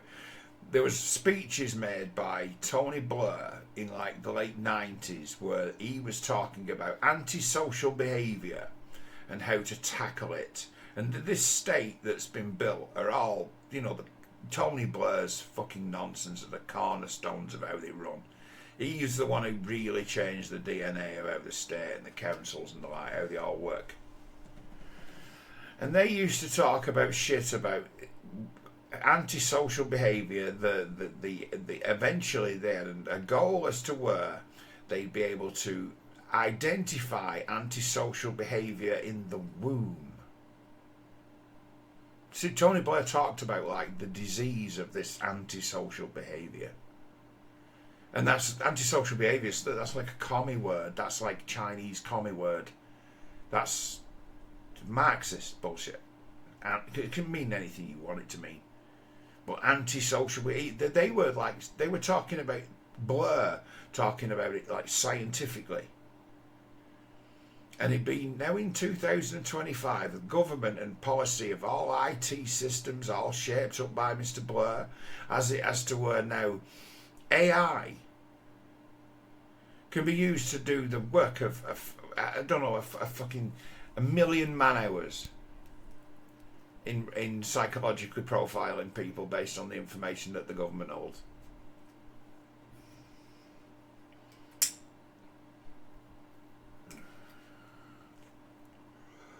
Once AI starts to be used by the police to investigate people, based on the information that we've gathered, because it's like if you talk about someone who was born in like 2005, right? Everything ever about them's been logged on a fucking database or of one kind or another. Everything's on a computer system. Everything's on a government computer system that might be pertinent information. And what else can it be about other than behaviour?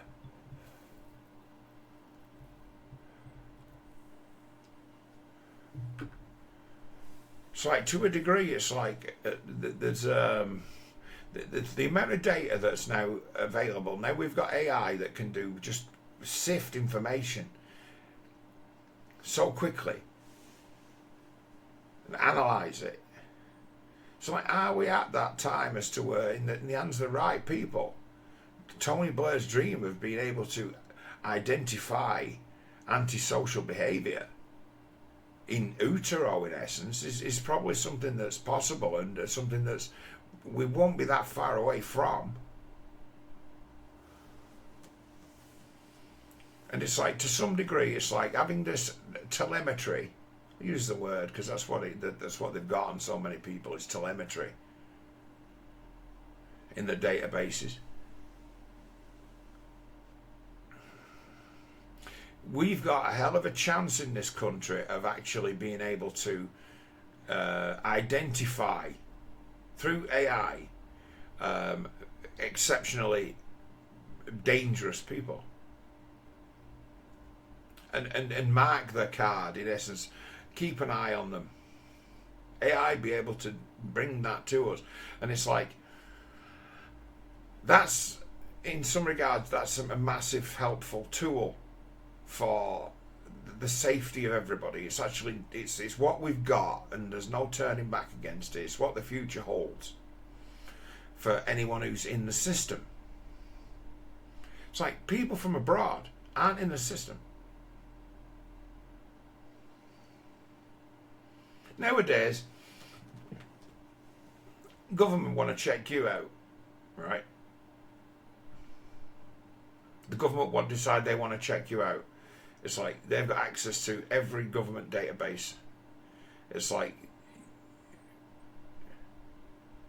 okay, what did his teachers have to say about him? What was the feedback from his parents? Who are his parents? What information have we got on his parents? And it'd be, here's what we know. And it'd be, this sort of, this guy who's attacked a load of people in a van, what do we know about him? Zero.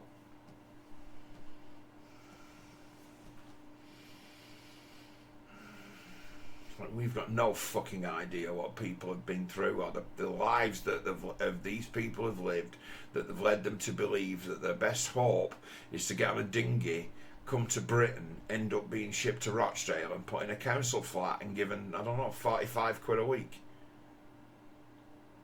It's like, what kind of activity might that lead to, as to where, they're not sending these people to the best places, and it'd be a matter of, why did you give away what you had to come to Britain and just end up as an unemployed person who's got no skills, or there's nobody needs you, really. We've already got our own unemployed working class, and the kind of jobs that you guys might be after, right? Our government have just made it more expensive to employ people. Why would you want to come here when the best you could probably do is to work at fucking Walmart, or our answer to it, Costco? Why would you want that? Yet here they are. And they'll say, oh, the generous benefits in this country. It's like, they're not really generous, They might be compared to zero. But it's like, that's not, you're crazy if that's a life you aspire to come to another country in order to settle down and just claim benefits. It's like, oh my God, you are nuts. If that's your aspiration, if that's why you would come somewhere just to sit and do nothing. It's like, that's proof you're an idiot. You're probably mentally ill. You do get it where, I'm saying that this is a thing, you'll get it where there's guys who did a recent removal for me, right? I didn't hire them. My dad hired them, but they moved a piece of furniture for me. They were people who've not been in this country for a very long time, these two removal guys. But I tell you what, they were fucking keen. They charged an honest rate for honest work. They provided a receipt. They were very courteous. Not the best commanders of English, but it's a matter of in their wherewithal to do the job. It was a matter of, can you do us a favour? It's like we're trying to get more business off the internet. Can you leave us a review? I'm like, can I be bothered? And he's like, well, just give us your phone. And he was so good at finding himself on Google. It's like 3 presses later, he finds himself, and it's like, okay, well, what's your review? And I put good, but you can have 5 stars. Oh, no, that's not good enough. You need to write more than good. And I'm like, good service. Full stop. No, it's got to be more than that. And I'm like, just write whatever you want, mate. Good service, very, very helpful, very friendly. Okay, send. He's insistent though. It's like, can you put a review up for me? I'm trying to build up. I'm trying to build a business. And he was turned up when he said he would. Did the work quickly as possible. Made no mess. Decent manners apart from being so keen. Oh, I need this. Can you give us a review? Can you give us a review, please? We're trying so that they've got it in the mind that they're in it. They take it seriously. There's something that's impressive about them. As to after they left, I said to me, I said, God, they're keen, aren't they? They were keen. And he was like, oh, you've been a bit down on it. I'm like, no. It's like there's fucking far worse things to be than keen, isn't there? That's a good place to start. I ain't got a problem with that. They were keen. They were happy to be working. So it's like you can't discount, say, people who've recently arrived in this country, because you could tell that because the command of the English language was not that great. But they turned up to work. They turned up to work, and they seem like, right, if they can master this notion of turning up, right, on time, and people saying, yeah, he did it same day, but he charged a little bit more because he'd done it at the drop of a hat. Fair enough. Fair price, fair work. So yeah, it's like you get guys who they're so recent arrivals to this country, desperate to work. I've talked to Mark Coleman, the Extinction Rebellion fella, who's a bit of a climate zealot, and I don't talk to him anymore. But he seemed to think I had a mistaken idea about people who come to Rochdale as being, immigrants. Lots of them there are. And he thought it was an idea that I met some of them. So he in essence sort of set me up to go to in a meeting, to sit in on a meeting that was aimed towards them, and get a chance to talk to them. And they just be the current crop, because the thing is with the church and the mosques, they're not allowed to really turn people away. So it's like they're part of an organisation or a wider organisation that funds itself pretty much by being this social service, almost like privatisation of helping people assimilate, right?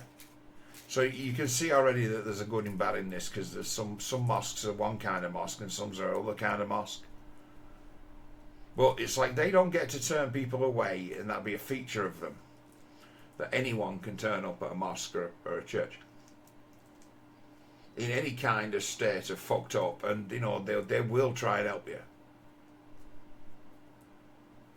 So Mark was showing me the sort of role, and he was showing me something, and I'm noticing you can't turn these people away, can you? Like the police, you've got to go and pick up the body.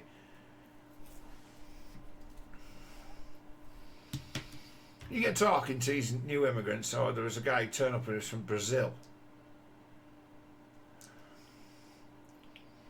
and he's like, to me, he's like, yes, anytime, just sit and talk to me. It's like listening to you. He's helping me. You're very good at teaching. He's like, you're good at teaching English, because he was trying to pick up English quickly. He's like, you're good at. It's good listening to you, because I understand what you're saying. I can pick up. I keep picking out new words. So like, just if you can, just you wouldn't mind coming back, would you, and just talking to me. They actually had that in mind, as to where if you wanted to volunteer for the church in Rochdale, put it to him. I'm like, no, you have to do something for me to do something for you. So I turned it down, but they were like, John, just sit. The people who are learning how to speak English, just sit. Can you just sit and talk to them and help them with their English?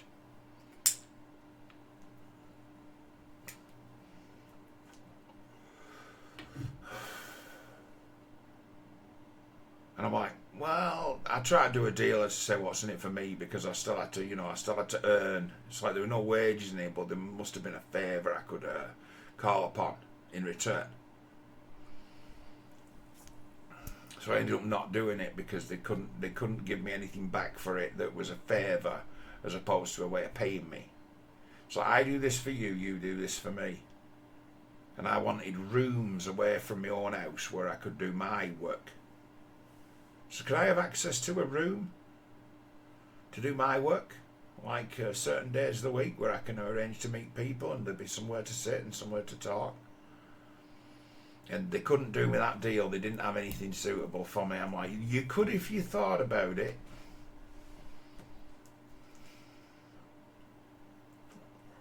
So I ended up not doing it, which is a shame in some regards because I could have been very helpful to those people. But on my own expense, freezing my arse off in one of them great big churches, I couldn't really stretch to it, in all honesty. But you get talking to them and amongst themselves as to say, well, where have you been? Where were you before you came to Rochdale? And it's a matter of, well, they had a story they could tell that was, most of them we were talking to, that was pretty cohesive.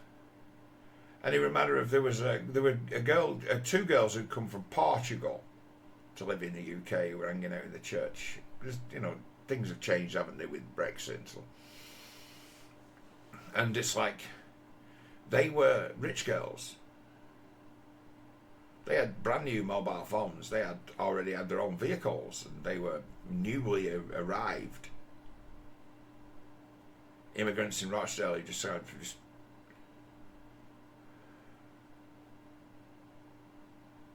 free movement having ended. They were themselves in that situation, and the thing that wrung from those people is that in their experience of being mixed in with people who've come from other countries and being moved from one place to the next and being asylum seekers, that very few of them are poor.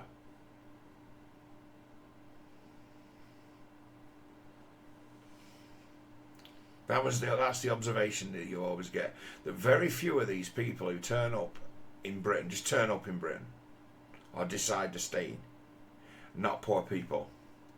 They're not competing for work at the bottom. They're not poor.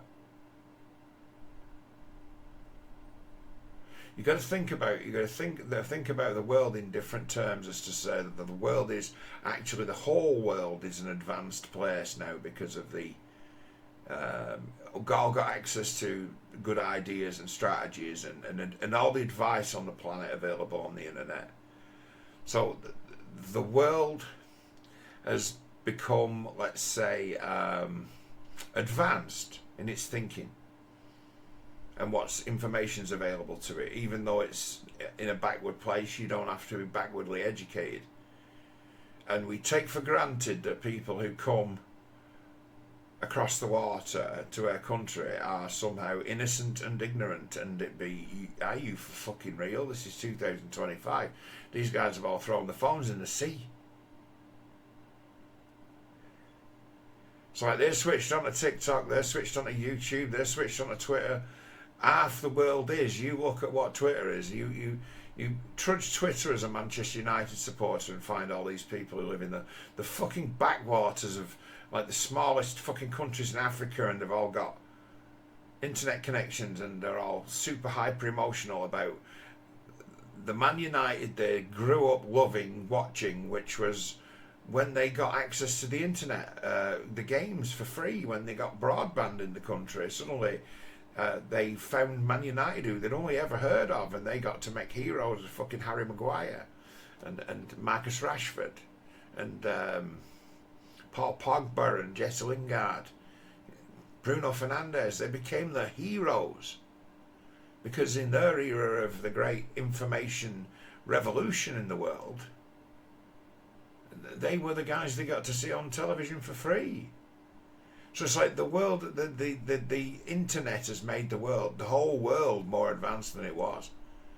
And you are telling me people on boats coming from other parts of the world, from parts unknown that we have got no history for, somehow goat fucking herders? No! There'll be as diverse a bunch, as technologically savvy, as religiously pious, or else as dangerously radical as fucking the people we've got here, but we don't know where they've come from. The society has a way of understanding people who live in society as to where, if you're a fucking loose cannon, people tend to notice you're a loose cannon when you're about 7. And you might have a life where you live a life of adventure, but all the way through your life to be an understanding in your community that he's a loose cannon. You treat him with kid gloves. Why? Because he's a potentially dangerous person, and the whole fucking town knows who you are. This one's a bit of a clown, but we don't pick on him because it's too easy.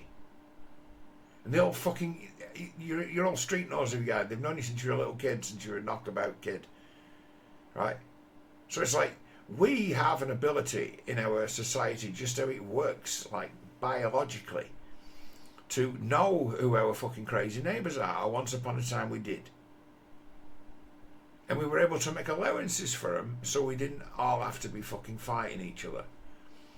And it's like, you are potentially importing problems like that, who are more dangerous because no one sees them coming. They've no 20-year history of living in a certain place.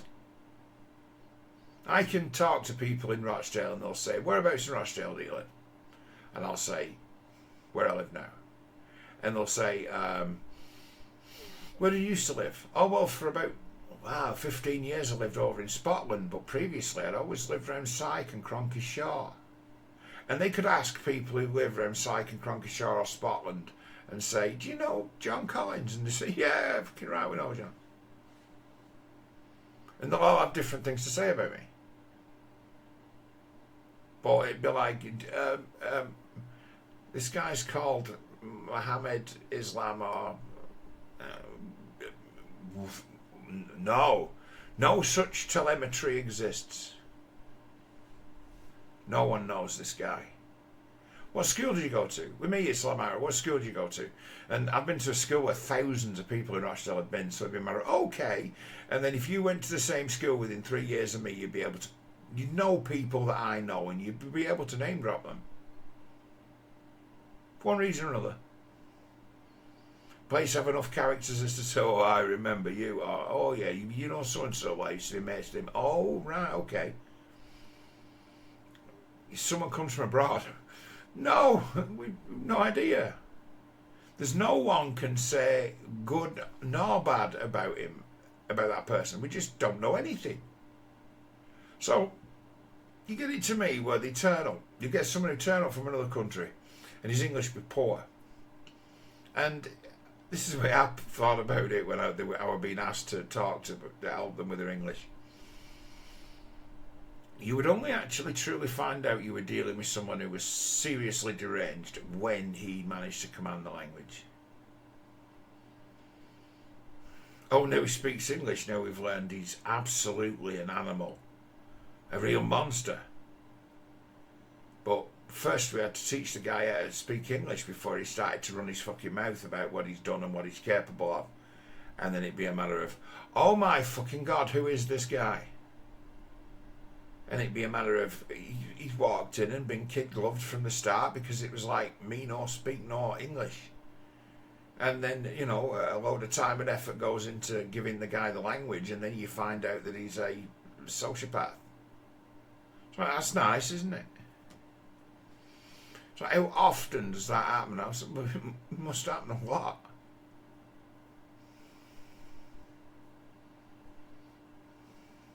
And then in the herds of people who turn up, where they're all bundled together in hostels, how many of those people who just turn up on the boats are like criminals getting into the country to meet their mates off, returning to the country under the radar? How about that whole thing seen as like a fucking ferry service, right? To get people who've been smuggled out of the country back into the country. How many people amongst those guys when they're all put together in hotels and people who speak the language perfectly and in essence end up teaching the rest of them how to speak English and educating the people in the hotels as to, hey, you know, these are the games you can play now you're here. How many would actual sort of jailhouse lawyers are there in the immigration system who speak English already, you know, are quite savvy about what they can demand and what their rights are? How many? It's like there will be a few. Absolutely, certainly. You can't sell me on this noble savage myth. It's racist. I won't go near it. So the case I make is to say that the National Health Service, is, in the way that it's absolutely fucking useless, right, and years behind, is in mental health, mental well-being, and actually having methods of dealing with people who've got profound mental illness, trauma, or have just come from a different society where there's a different standard of not what is considered normal behaviour, and certain learned behaviours can't really be unlearned. Well, you get people who can't adjust to a societal difference, and then find themselves imprisoned because it's the world they can more easily understand.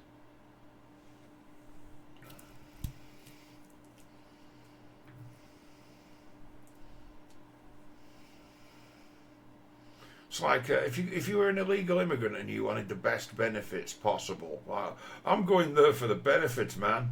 Right? Best place you could go to in Europe would be Finland.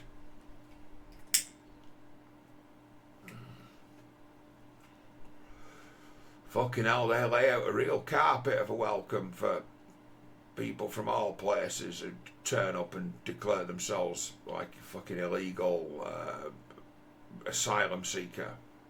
They really lay out the red carpet compared to what you can expect to get in Britain. But they'd just rather come to Britain than Finland. Go to Helsinki, learn Finnish. No. English is the lingua franca. A lot of them have an idea about English. They've already got an idea of it. They've already got a grasp of it. They'll have already picked up its patterns. English is the main real language of the world. It's the lingua franca. It's the language that all the contracts are in. It's the language that all the movies are made in that anyone wants to see.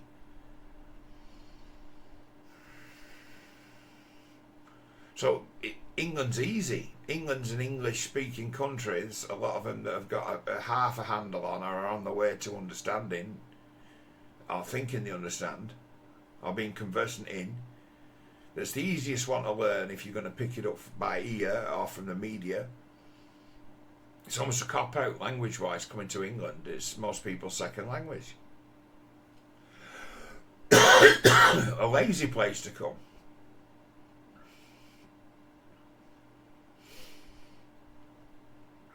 What's the marketplace in this country for people who are just interpreters?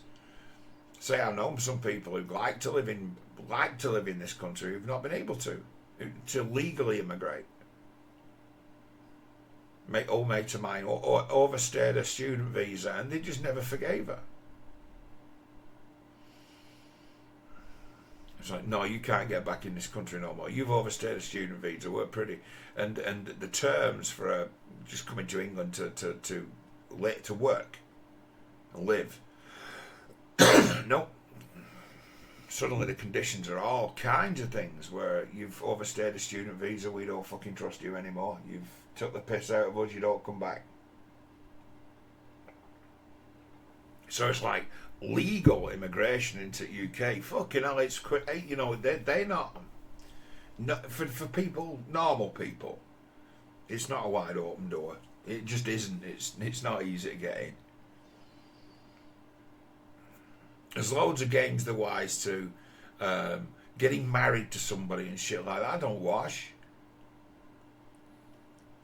You can't just nationalise somebody by getting married to. No. It might have worked once upon a time, but now in the internet era, forget it. That's not going to get you. It might get you an extended right to stay in a country, but it's not going to get you citizenship. You could still well get deported by marrying somebody from another country. You know, it's If it's a sham, time will tell, and suddenly you're ejected from the country. So the sham marriage isn't a strategy anymore. There's loads of people who've tried to legally immigrate into the UK at all nature of fucking hurdles. It's like people who want to go to Australia. It's like, I got family there. You'd think, if we had immigration, you'd think, oh, well, I've got family there. Not distant family, like first cousins and things. Can I go to Australia? No. No, you fucking can't. No, you cannot go to Australia. You know, it's like that. You have to turn up, set up to get into Australia. You got to make a good show to immigrate into Australia. And the UK is the same, but there are ways in the UK, obviously, to make yourself a burden on the state. And it'd be the likes of, you know, they're right when they say it, the lefty lawyers, the likes of Jeff Starmer, who's made it so that illegals can expect to get something for turning up.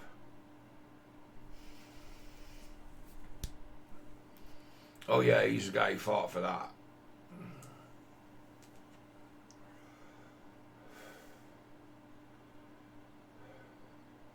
See, people crossing the channel in boats is not a new thing.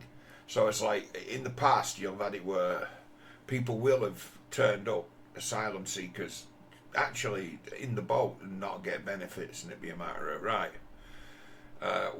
what happens now? How do these people manage themselves? And they're like, the only incentive for people coming in like that would be people who were just literally smuggling to meet people here.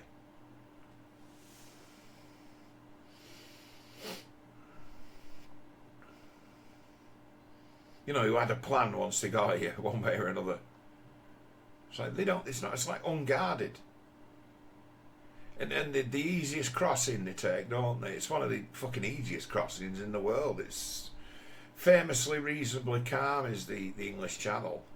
And not such a great distance as to, yeah, if something goes wrong, you've a fair expectation of being rescued, because, you know, if you can survive a length of time in the water, help is not always, it's not going to be 100 miles away. You won't have long to wait on your capsized fucking boat. It'd be a matter of how long can you survive in the water, depending on the temperature of the water. If you can survive in the water for a good amount of time, if your crap boat fucking fails on you and you end up a big swell fucking just swallows you and sinks you, because you run the risk of that, don't you, when there's a loadie on a boat, a few getting knocked off and the like. But have you seen it nowadays? It's like, you think that these fucking people who are organising these channel crossings, where they drop them off and just turn the boats around and fuck off, they'll have weather reports, won't they? They'll have all the technology available that's available to just about everybody else as to know what kind of day it is on that channel. No, we're not suicidal. We're not sailing today. It's all heavily coordinated. And it'd be an organised crime racket that's happening on the north border of France, which apparently is not France's problem. It's incredible.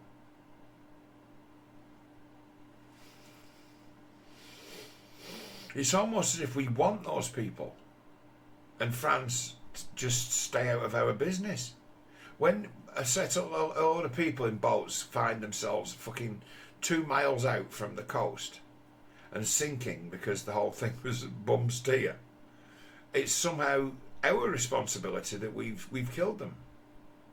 If you look at how the media portray what happens when people in boats capsize and shit, it's like, you did this, you're guilty for it, you should have protected these people, you should have rescued them. Like, what?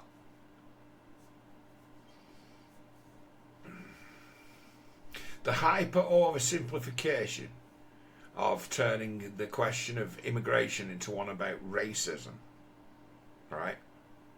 Allowing for that marriage to take place is what's made it such a massive fucking problem.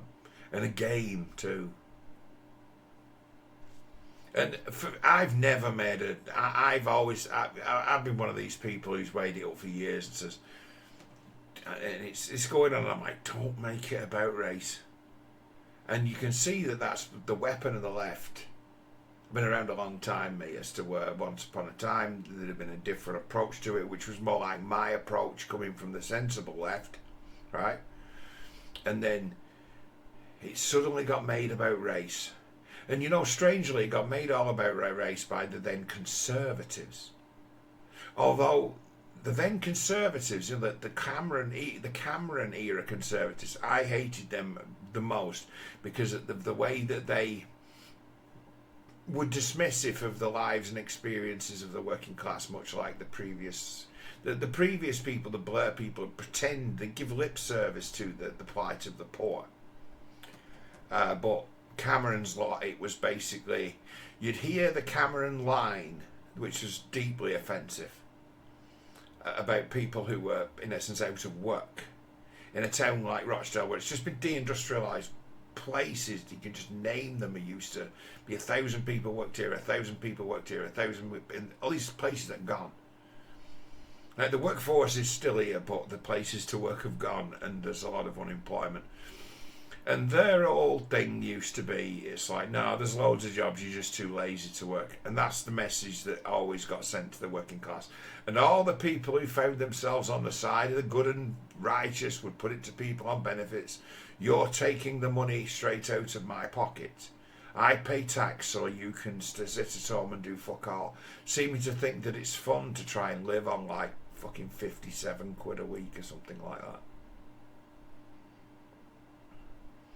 That what you actually need is help, because you're in a government trap, right? You need to get out of it into the real world. You're in a government trap. You need to be dragged out of it into the real world. All right, away from the government, get off the dole, get doing. You need a helping hand. But instead you get people saying you're just too lazy. And I used to find that infuriating, that was all you ever got from them, saying, well, if you had the wherewithal, you'd get a job, and people saying, there's plenty of work out there, there's plenty of work out there. And it'd just be a throwaway thing as to that's all the sympathy. You get it places like Barnsley, where it was thriving once because everybody worked in the coal mines, and you get it as to where 2 generations of that industry being dead has left the place like ultra fucking poor, and a hot spot for unemployment and hopelessness. And you will get people turn around to those guys and say, you're just lazy, there's loads of work out there. And it's like, no, this is a town that supported an industry, and now the industry's gone and the people are still here. Well, you're just lazy. You're getting fat off generous benefits, and be like, you call what we get, it's like, and then it has the effect of demoralising the poorest, because they think that the meagre money that comes in, that they think that's under threat. So it's to psychologically punish the poorest, is to talk like the Tories did about the poor. And it's never been addressed. It's always still in place. You'll always get the rich kids on the internet say, well, the poorest, they need to get off their asses and they need to get out of bed. And this is the thing. It's a matter of the work situation is not the problem. The problem is with the fecklessness and idleness of the people. And it's like, can it not be both?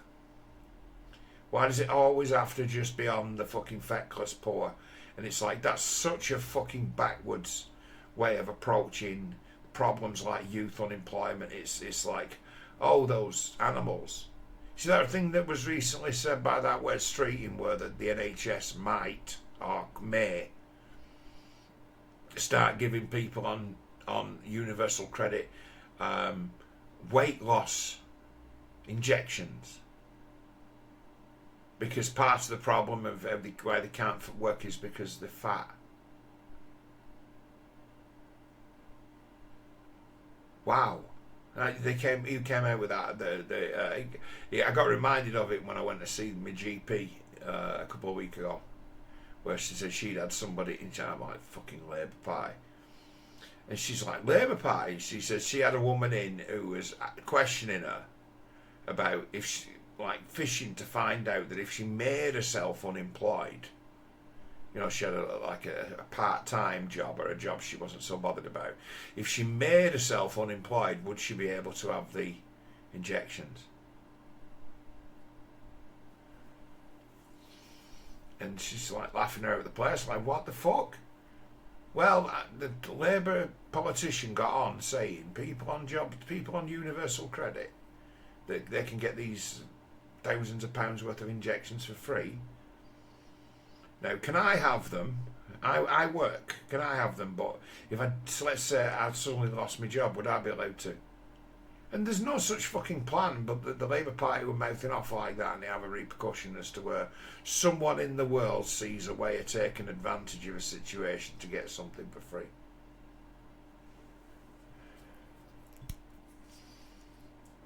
It's like, that's what the world is. It's like, give people in the world true credit for being self-serving and ruthless, because we all know they are.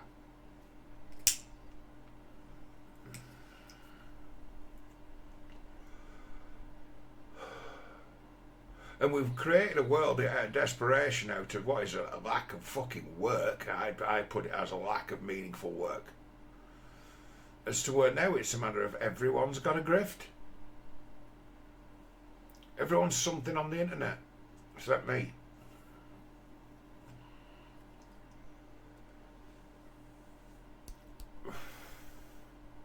It's like this crypto thing I've seen come and go and turn into a fucking farce as to where, you know, I didn't believe there was so much idiot money in the world, and it's mostly about, you know, that crypto thing. It's mostly about a sort of systematic, right, fleecing of the people who have got Bitcoin, who are easily fleeced. Who in essence looked into the market. It's about all that Bitcoin out in the world being held by idiots who can be scammed out of it. Because it's an ill-gotten gain. It's not like your blood, sweat and tears money. It's your gambling money.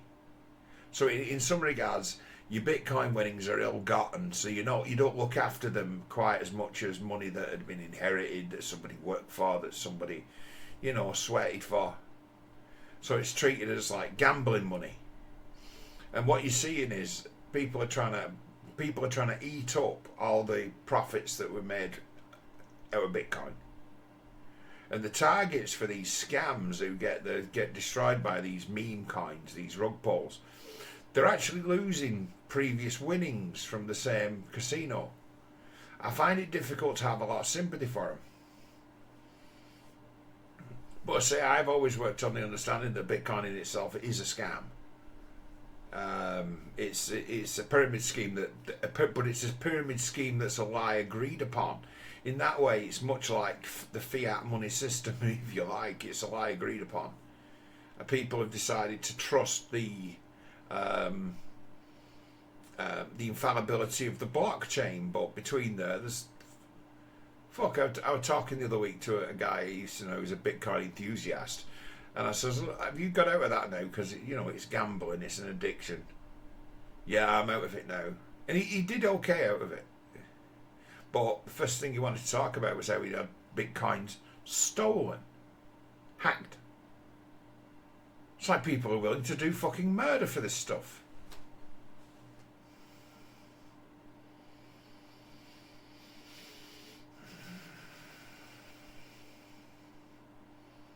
But you see, it's like crypto has just become the money laundering machine of giants. And it'd be eventually, you know, once any government that's got the gumption to decides it wants to go and collect some fucking money, it's going to start just rapping on every single fucking Bitcoin grifter's door to say, okay, what have you done with all these funds, could this not be seen as like gambling winnings or investments even? You owe us a lot of tax. They started doing that now to target people who, you know, they want something to do with them. With, okay, capital gains tax, let's have them.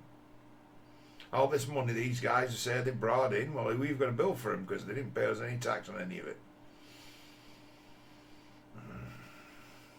Now, the biggest fear of the Bitcoin fucking enthusiast world is, right, that people who've like lost all their money on some fucking rug pull, right, in digital currency, have in the past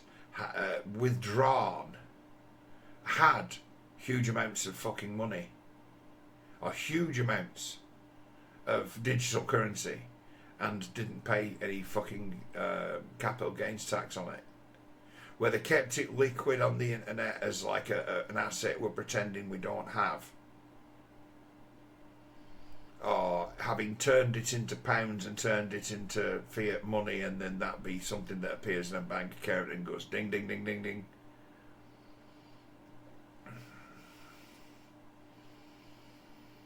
As to the way the way that the notion of money bringing success and money coming to people who are most worthy of it, I don't have a fucking minute for people who would be like myself, would expose themselves as being a man of sort of some understanding and knowledge, and it be, I'm special because I made a lot of money out of crypto, therefore that makes me clever. I don't have so much respect for people who've built themselves big in the world based on crypto, where I found the thing just distasteful from the very beginning, being essentially technologically more savvy than those who were trying to sell it. Like, what are you talking about? People look at me, it's just sour grapes, you wish you'd have got in on Bitcoin when you had the chance to, and it's like, no, I don't, because I just saw it as ill-gotten gains. It's like, this is a new method that's been created by the same fucking guys who were, you know, cutting people into downloading SETI information, searching for alien life forms with a computer. It's like, this is the same grift as the IT managers and network managers in the fucking workplaces using all the bandwidth of the place to download porn before anyone had broadband, and having all the newest movies on DVD and fucking selling them out to the back of the factory and things like that. I knew all about that, as to where there are fiddles in the world by the geeks, let's say, the geeks who get the first access to big technology, where they've always wanted to find, they've always wanted to work out a way of how they could put the company's processing power that's not in use into something that made them money. Now, using bandwidth to download dirty movies and then distribute them on video CDs and DVDs, that worked for a long time. To, you know, to be selling copies of Lord of the Rings on DVD on fucking 4 discs and things like that. Yeah, it made them a lot of money, but they wanted something better, and Bitcoin became that. The original miners of Bitcoin are the old IT managers who used every fucking computer in the school to mine Bitcoin for them over the weekend, something like that. That's what they are. It's like those people with access to systems that they managed be able to turn that into, well, once upon a time it was a thriving sort of underground porn industry.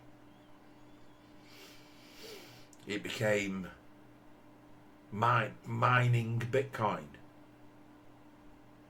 You know, there used to be a problem with bots on the internet where you would get people who'd your computer would get hacked or infested with usually a dodgy link if you're not internet savvy, and you'd get a Bitcoin miner laid on you, and it'd be mining you'd have your computer whenever it was switched on mining Bitcoin for some into the wallet of some fucking hacker who'd tricked you into downloading some words, and wouldn't mess with your computer in any other way.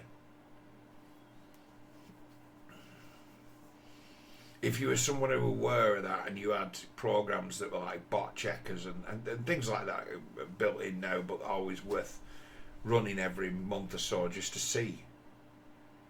So nowadays it's like everything's dominated. It's hard to find bots on systems because of all the trackers built in.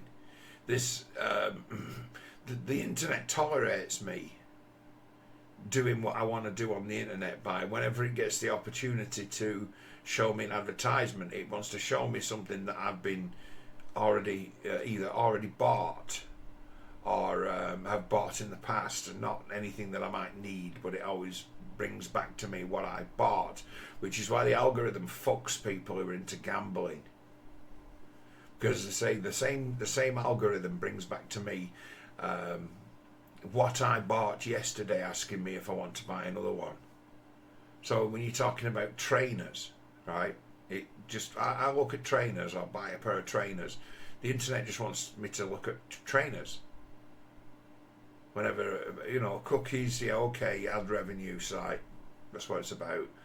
You want to show me tailored ads. And the tailored ads for me are always based on what I've been recently bought. So the world's more about that now, and there's a great deal of numbers about that. But there was a time when it was worthwhile for people to be using other people's systems to mine Bitcoin, and it's like the time when it was actually profitable to mine Bitcoin next to the price of electricity. That's a long time ago in the UK, in the United Kingdom. But as soon as it's kicked off, started, I'm like, fucking old customers of mine from my old trade.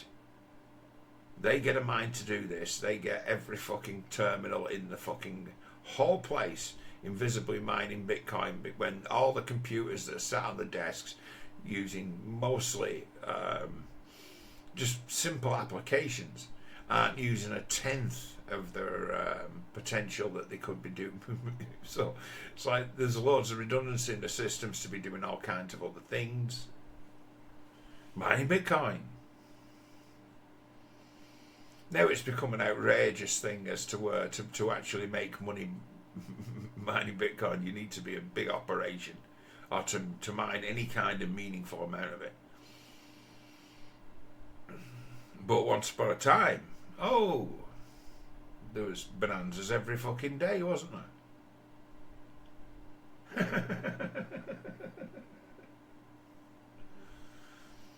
Nah.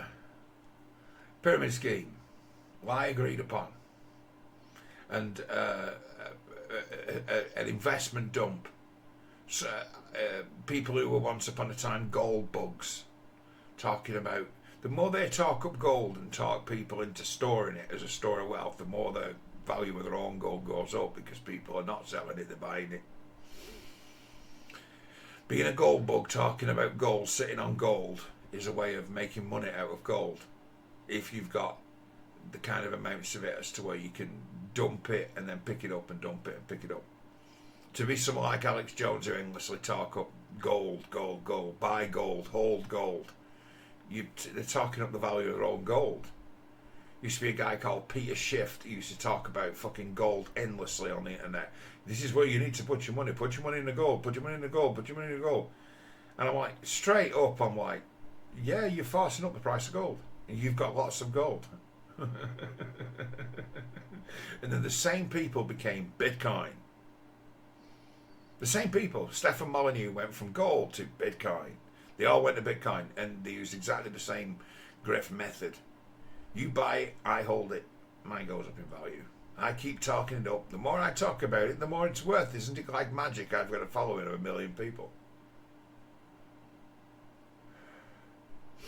So there are a lot of people in the world who are actually zealots to Bitcoin grifters, who've been active on the internet, who actually believe these Bitcoin. The person who talked them into being a Bitcoin person is in some ways the person who saved them from poverty in some regards. The person who made them rich. It's you. It's you. Seriously. It's like the guy who got you invested in Bitcoin in the first instance, where it was there's going to be a lot of money in this in the future. In essence, dragged you out of poverty, saved your life. And that would have you having an incredible amount of fucking power and influence over somebody else. Incredible amount.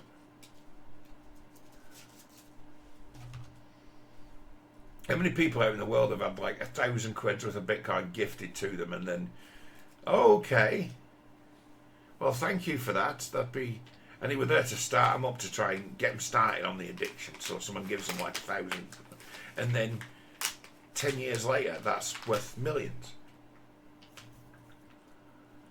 The situation as to where someone gifted me some Bitcoin a few years ago, and it was like an experiment. I've somewhere written down the wallet number and things like that, but was never found one number but not the other, so I could get into the wallet, but I couldn't access it myself. And a small amount of Bitcoin, which was like £10 worth in 2012 to 2013, was put into that Bitcoin wallet. Now, I tried looking for that number when that 10 quid's worth was worth about 150 quid. Went through my old pads. I keep notebooks. Just sometimes you need to write something down, so they just get written down. I just keep the book. So it's like I've been looking for the other number in that notebook. I was looking for another number in that notebook when that was worth 150 quid. I'm like, oh well, I'll have a 350 quid. But it's like since then, Bitcoin's it's worth about 5 times more than that now. So that tiny bit of Bitcoin that I was given in 2013, like 10 quid's worth, it's you know, it's probably enough for a fucking pauper's funeral. It's worth over £1,000 now. It's like money like that is just, in my experience, it's just not real. Something's amiss here. These are ill-gotten games. This is too good to be true. What is it a measure of again? Enough people have fucking made on it as to how much worth of Bitcoin is there in the world, and it's like there is a hell of a lot of soft amounts of it that are there to just be swooped up, and all these crypto grifters, that's what they're doing. The strategy is, right, there's some fucking Bitcoin whales in the world who've been in it a long time from the start and have got sick and ridiculous amounts of fucking money, and it's like these are the guys that we want to get into, understanding that they're quite malleable in the same way as they were manipulated into the Bitcoin grift. They can have the money taken from them by offering them the same opportunity as Bitcoin over and over and over again.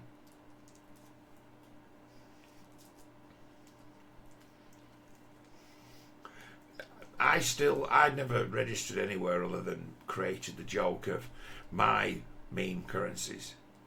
My meme currencies would be launched at the same time, and by the way, I'm issuing them, so you can buy them off me and then trade them. And we're having Dick coin, because everyone loves Dick. Whether you're a giver or a taker, everyone seems to love a bit of Dick. And the other one being simp coin. So Dick coin and simp coin, everyone loves Dick, so everyone's going to buy Dick. And simp, it's like that's the coin you donate to people when you feel sorry for them.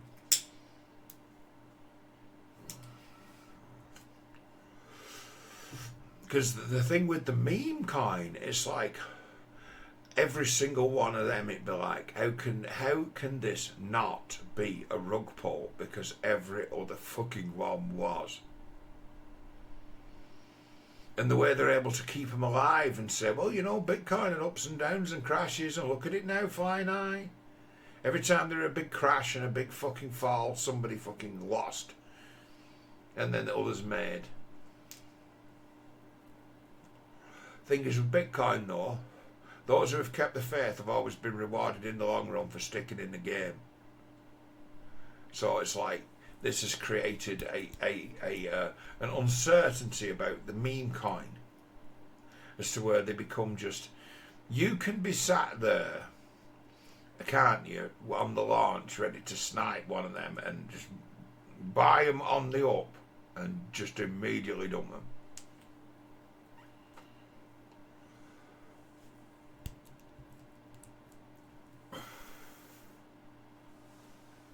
So you're given the technology of the pump and dump sales pitch trade. You've actually just given it to the kids on the internet, and anyone can do it. It's like no, it's like your crypto sort of economy. It's like these are the newest operators. These are kids, and it's like they're just playing an identical game to the original Bitcoin grifters. But unfortunately now Bitcoin's become the stuff of legend, and the people who are holding loads of Bitcoin have got themselves like lots of fucking money, like obscene amounts of money that's complete just gambling winnings in a game that they were able to rig.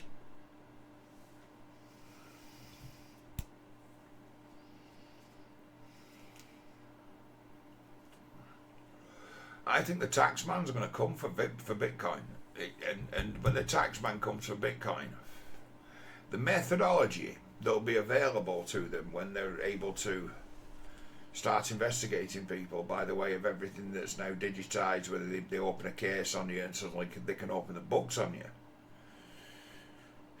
will make it so that access to PayPal accounts and money transfer accounts on the internet, access to all of that coming together, it'll be a matter of, oh my fucking God, are some people getting ruined because of tax bills, whether they sit on the currency anymore or not.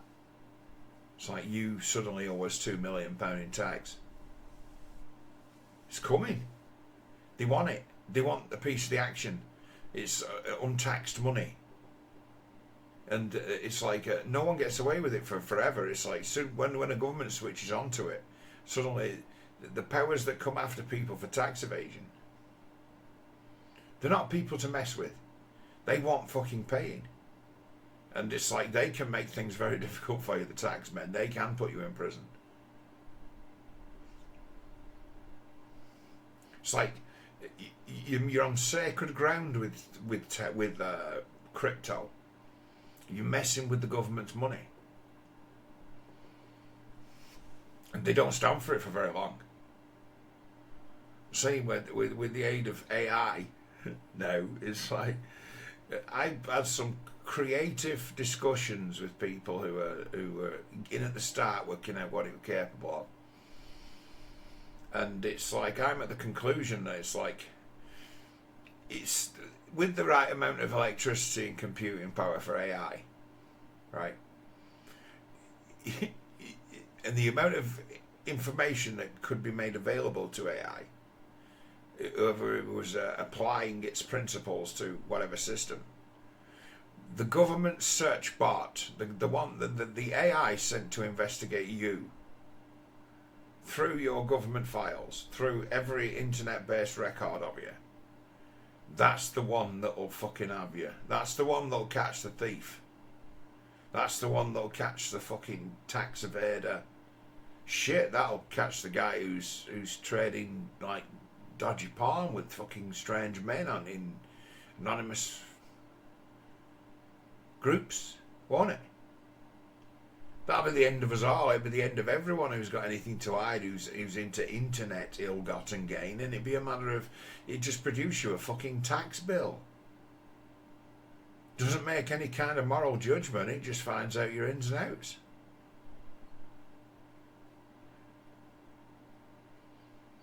You know, you've got all these government databases, and it'd be a matter of AI. So, okay, we want to get an AI to dig at somebody. Right, okay.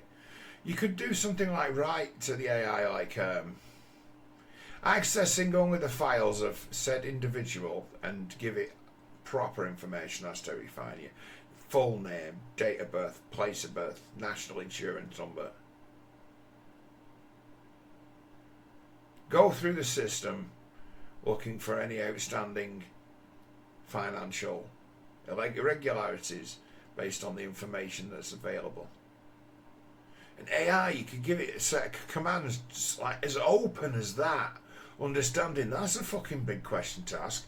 Understanding that's an incredible amount of data you're going to ask it to sift through.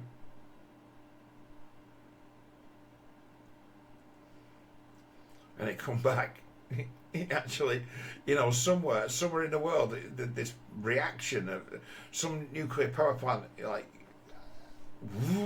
some great big drag of electrical power comes out of it as this computer's doing this calculation as to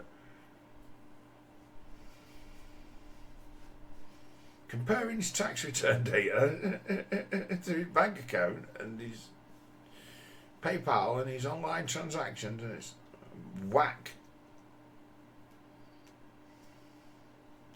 You could ask an AI to do what 20 investigators would spend fucking 10 weeks doing, and it'd do it in 10 minutes. You just have given it the access to the right information and having an AI powerful enough to process everything it can find about you looking for something specific. You give it a specific parameter as what to look for, and it find. And then be able to just show its workings and produce a fucking report. And you're like, oh, fuck no. But it's like, that's the world we're heading towards. Where it's like, once you get, certainly for online crime, right? And it's like, I'm a funny one who thinks that people who are up to real no good, they don't tend to do it on the internet, or when they do, they just communicate in code.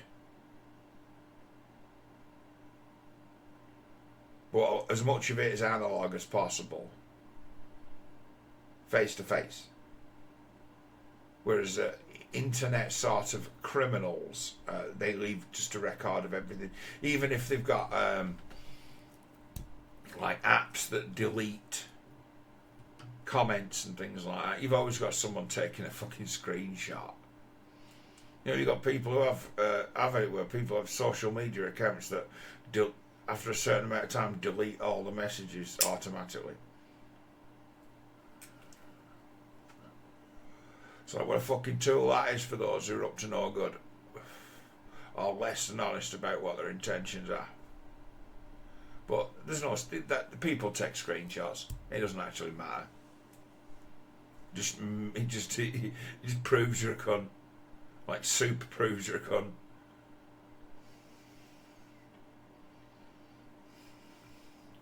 That is the thing. It's like the internet needs cleaning up, and the internet needs cleaning up, and the ways that it'll get marshalled in the end will be by AI. The people in the world who are the massive internet scammers who are taking the fucking ill-gotten Bitcoin off the fucking whales and taking kids, whatever fucking money, pocket money off them, etc. They'll get their comeuppance in the end when the taxman comes looking for them. All this money you've made. Well, I don't work, I don't have to pay income tax. And that'd be the level of intelligence of quite a few people out there who found themselves like rich. So it turns out that Sam Bankman-Fried was the whole operation he was running was like scaled up, and it was all done in QuickBooks. It's like, for real? Just a small scale office software upscaled for something that it's not really for. Complete chances. He made a lot of money by working out that you could, if you were just around when a certain market opened and closed, you could make money on the difference between tiny amounts of value in crypto, dollar against crypto, and just did it over and over and over and over and over and over and over again until you had some money. Just found a niche, something you can do in the modern world of technology is to trade on a foreign platform. It's like it reminds me of the times I used to get up at 5 o'clock in the morning to try and loot something decent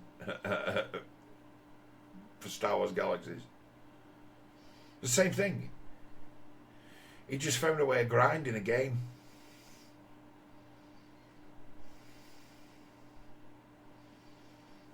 And then suddenly it worked out that it's like, I've got no boss. I can do whatever I want, and no one can say no to me. And hey, isn't it amazing when you know people think you've got money, they suddenly bend over for you trying to get some of it. So he's got the whole world fucking suddenly thinking he's great and wanting something from him, and he's a fucking big oaf with very little to fucking offer. But suddenly the world's all over him, isn't it? Because he's got some money. You could have stayed with his girlfriend. It's like, who the fuck would have dragged her home to anyone? It's like, dear me, it's like damaged goods. Like, you know, they've got a certain look to it. And it's like it becomes quite clear at a certain point of it. It's like co-conspirator.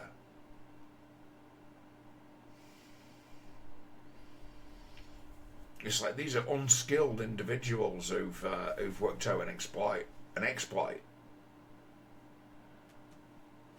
They got no boss, and people trust them because they throw money around. If you throw money around, people assume that you're doing all right. Look at the Tates boasting once of being billionaires, and it's a matter of behaving like money grubbing, desperate people. Where's your money? Was your money locked up in cryptocurrency?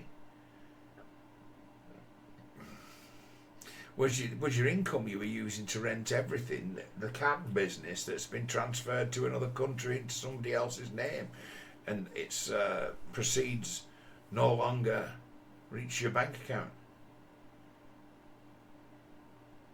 It's like, is all your gear rented? Because say the Tates behave like people who are absolutely desperate to raise money. And talking of being, did he once mouth off he was now a trillionaire or something? It's like the money I've made, and it's like they're desperate to keep every single one of those 50 quid a month. Join the club, join the pimp school. They're absolutely desperate to keep every single penny of it. And every time a piece of the news emerges from their case, they always claim that, oh, that proves us innocent, case dismissed. Every time. And it never does. It's always the process of justice in the place they're in, because they've resisted in every way they could the process at every stage of it. What's happened is, when they should have already been banged up for one set of charges, if they'd have cooperated and hadn't appealed at every stage, another case came up against them, which was actually more serious than the first case. So what's happened is a move's been made to sort of strike the first case, to then come back with a super case based on both cases. So it means that actually it's like, no, if we went to trial, if we took them to trial now, we wouldn't be doing them for all the things they've done. It's like we'd be coming back and sending them to prison for longer in another trial. So we need to actually have 2 trials here.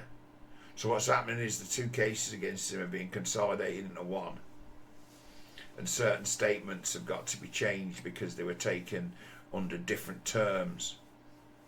But that guy is fucked. It's like the case against him is now really bad. It was bad, but now it's like double worse. And he keeps saying every time the judge makes a ruling, he keeps saying he's had the case dismissed, and he hasn't, and he never has have, and it's not going away. And as well as that, the political situation in Romania is not good this moment in time. And for the Romanian government at this time to drop the ball on a case like this, as to where the Tates have preyed on their kids too, and are operating out of their country, and the things they've said about disrespect for the Romanian government, they're never getting away with that. If they were to, it would be a massive scandal at this stage of the game, as to where there are those who are saying that in Romania, basically the powers that be have undeclared an election. They didn't get the result they wanted, so they're sending everybody out to vote again until they get what they want. There's a constitutional crisis of democracy happening in Romania. The last thing that government needs is for some fucking pimp scumbag like Tate to walk. It's the last thing that country needs. They're not going to do it. It's just not going to happen. They've got a state now that's got a credibility crisis for its right to rule. Now, if its biggest, its state sort of anti-gang law enforcement, anti-terror, proper cops, flying squad, if they were to drop the ball on that Tate case, that would probably be the end of the credibility of the powers that be in Romania. That would be the start of something really rough. They ain't getting out of that country. The only way they'd get out of that country is if it was somehow found itself afoul of the great powers of the world for one reason or another, and they, the prison got bombed and the walls got blown out, and you were suddenly free to roam. That's the only way the Tates will ever get free. It's like they're going to prison for a long time, and the state that puts them in jail is going to make a show of saying, look what we did. And then it'd be a matter of 1,000 clips of that prick mouthing off could be just brought up as the guy who said this is in jail. A lot talking about imprinting people.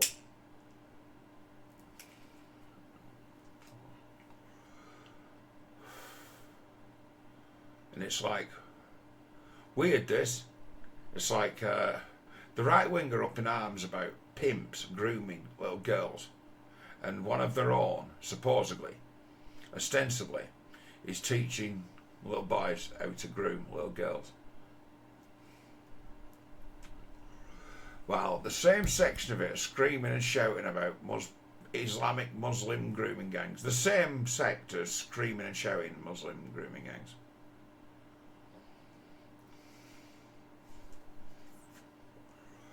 So it's like, what's it really about? Does the Muslim grooming gang narrative somehow serve a purpose or whip up a certain kind of hysteria that's favourable? Or do you really give a fuck about what's going on? I think there's money to be made in the hysteria of it. There's bones to be made. There's always people who will be outraged by the notion of it, and they don't want to look any closer to it. If they was to look closer to it, they'd come to realise that it's just a tale of woe and fucking absolute tragedy. And there's no political points to be scored. It's a lose-lose situation. And that lose-lose situation of it is what drives the current government response to say, shut the fuck up. This is a lose-lose. You're going to try and fuck us, right, for the sins of the people who were elected and in the job before us. And it be a matter of that. So these fucked things, we don't need them bringing back, because you can't really hold us to account for evil done by others.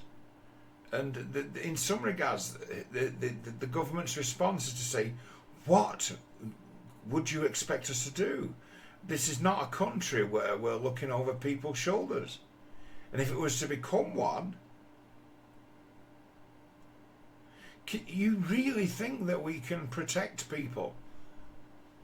And then that really raises, well, the council, they take a lot of taxpayers' money on the promise that they probably can. And the truth is, they can't protect people. There is no social safety net. These organisations and these constructs are built almost perfectly to enable predators.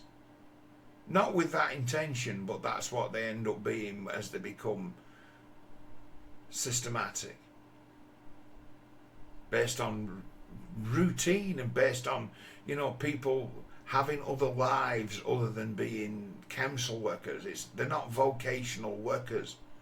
It's an imperfect, in fact, very poor system for its regulation, self-regulation, and in the first instance you're often dealing with kids who are damaged like you wouldn't fucking believe, like children of the corn, like Damien. Dangerous kids. People don't like to believe that dangerous kids even exist. Well, truth is they do. But it's like the government in taking care of, kids who are in distress, vulnerable. We can all agree on this. Kids are vulnerable, naive, too trusting, shaped by their environment, and also, their genetics, both at the same time. Can end up at a young age a very base creature. And that's what we've seen. They've become very young people becoming very base creatures at a very young age. And then decide it's hard to blame the government for it. You can make a massive case as to say this is a desperate thing that should have been pointed to, and you've done everything you could to cover it up for political reasons, and that'd be a really bang on thing to say. But the actual reality of it is, it's like, what could we have done with the powers that we've got? We've been tasked with doing something that turns out we can't do. We are not equipped to do. We don't know what we're up against.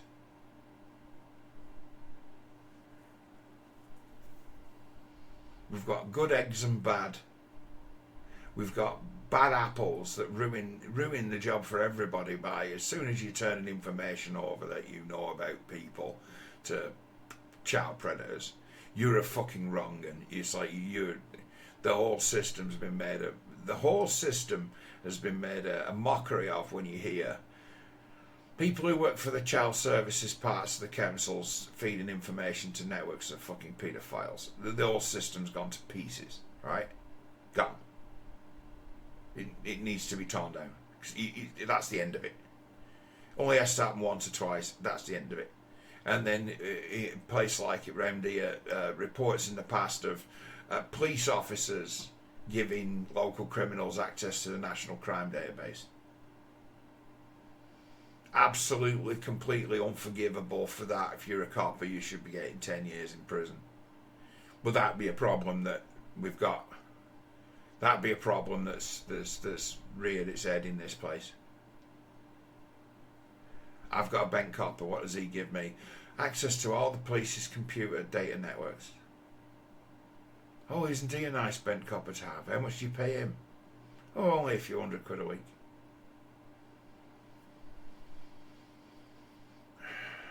It's like, when we're at that stage, it's like, what can the police even do?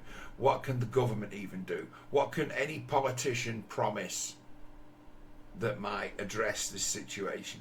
My position on it has always been, right, if we can be honest about it, we can find solutions for it. It's the fact that it's being covered up, that people can't face it. So better minds cannot come up with ideas for how to better mitigate it, because we're not talking about it. We will never face it head on. It's just too terrible, and the jobs seem too big, the problems seem too widespread, and it be well beyond the capacity of any government to solve. But it's not beyond the capacity of any culture to become wise to. Because people will work for free if it comes to making the world a better place for kids and things. People will work for free. They'll become active for free. No one's paying me for this. It's like government can't change this, but it's like we can be fucking wiser about the way that things work. If we can be open about the way things really work. We can actually find, if we can bring the worst of the worst into the light of day, we can look at it and say, hey, that's horrifying, that's bad. Right, where have we gone wrong? How have we ended up here? What might be a good way of not making this get any worse? Might be, if we face things, don't keep them secret. Human beings are exceptionally good at finding solutions to problems when the problem is understood. When people set about learning about what's going on, without that talk about, you know, the true nature of how degenerated and alienated the country has become. Until we can have that talk, we are no nearer addressing the problems that this country faces. We're no nearer it. And there's no politician who can come up with some policies to address it. It's like everyone will always fall short of the mark of addressing what's going on because they'll turn it into something different. It's like you shut down immigration, right? And it's like, say, reform. I'll be very general. I'm going to be disingenuous here in some regards, but just for the sake of generalities. Reform gain a lot of traction, and we close the southern border. The Royal Navy stops the boats and sends them back to France. And they're like, hurrah! And they're like, now what? Right, the bleeding's stopped. We're not getting these mystery individuals turning up and costing the country money and causing fucking mayhem.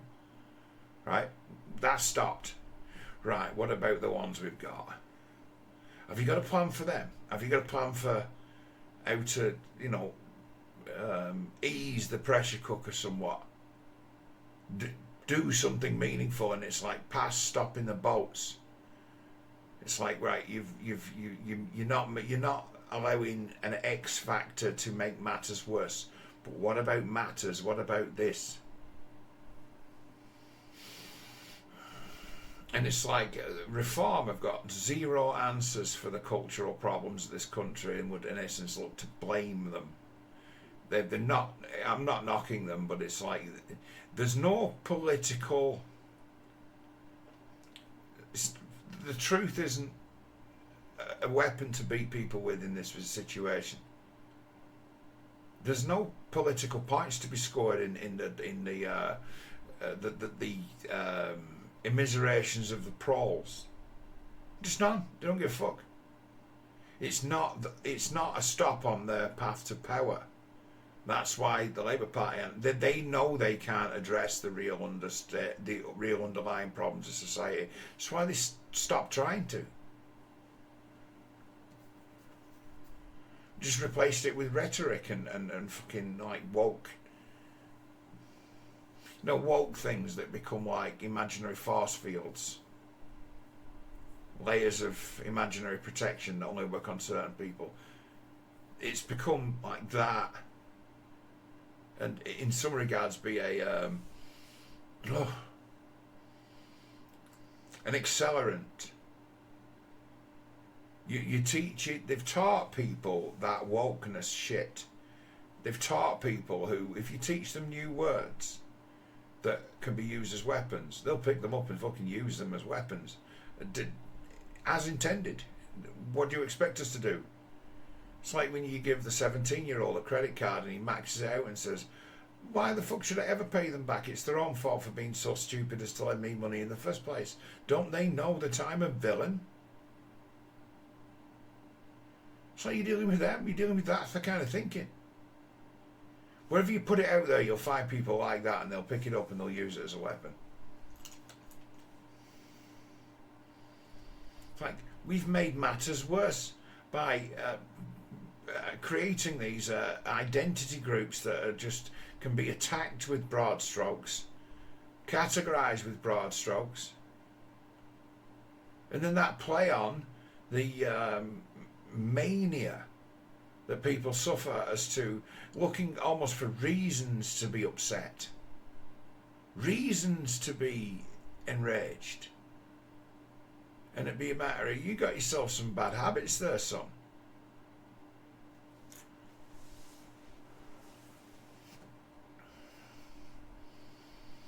It's like you start to, this is weird amongst people who profess to be of the right, and they're not really, they just walk on the side. The pearl clutching and the piety and the trad that comes blazing out of them whenever people talk about the old Islamic grooming gang, and it's like it's an oversimplification of something far worse. but it's just enough for you to set the, you know, the alarm bells ringing. It's so much more, but there's so much more is a tragedy. You don't want to hear about it. You don't want to face it because it doesn't get you any clicks, and you're not gonna make a name for yourself. It's like, who do you think you're going after? Who are the enemy? Who are the bad guys in this situation? And it's like the historic council and their deep desire to this day to make it sure nobody talks about the level of failure that's based on ideology, where they in essence think that they have done the right thing at every turn, and things turning out badly.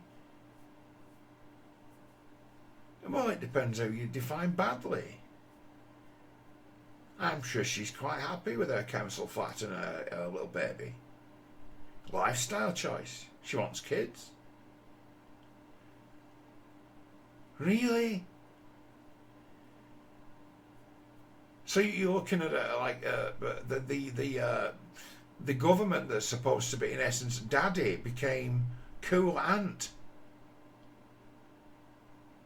Became, you know, prostitute, babysitting customer. That's who the state became, and that's the shame of it.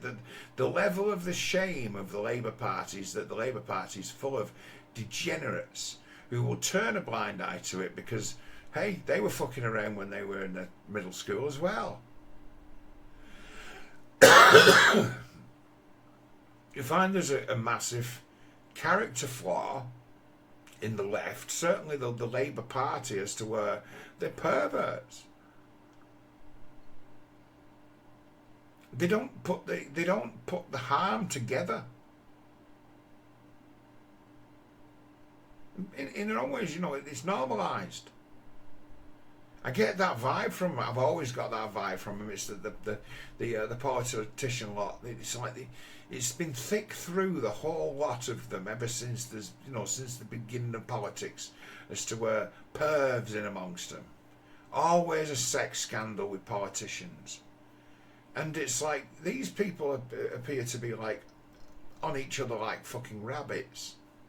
And then when, you know, sexual impropriety becomes kind of normalised amongst a set of people, when they hear about it in the general population, it's like, oh, well, they just like a shag, don't they? Well, you know, I was already slaying pussy when I was 13. You know, what's so wrong about that? But Angela Rayner is like, I threw my first kid out when I was 15, and believe it or not, it wasn't the first time I'd ever partaken. It wasn't one time. It was 150 times, and I got pregnant. But people would always have you believe that it was on the first time a penis touched her. She would be the day she got pregnant, when she was still at school.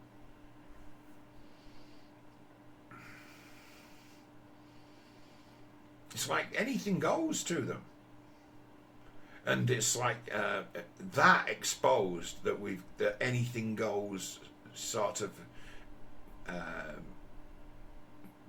perverts run your country. It's like it can't be lined up to line it up against them. That is the charge, that you are perverted, and your perversion has made you blind to abuse. And that run right through it. It runs right through it. So they don't want to go there. They don't want to talk about it. And it like, first their willingness to make light of it, talk about it like it's nothing. And then the willingness to cover it up when dismissing it as what girls do didn't wash. And then suddenly a massive willingness to prosecute it.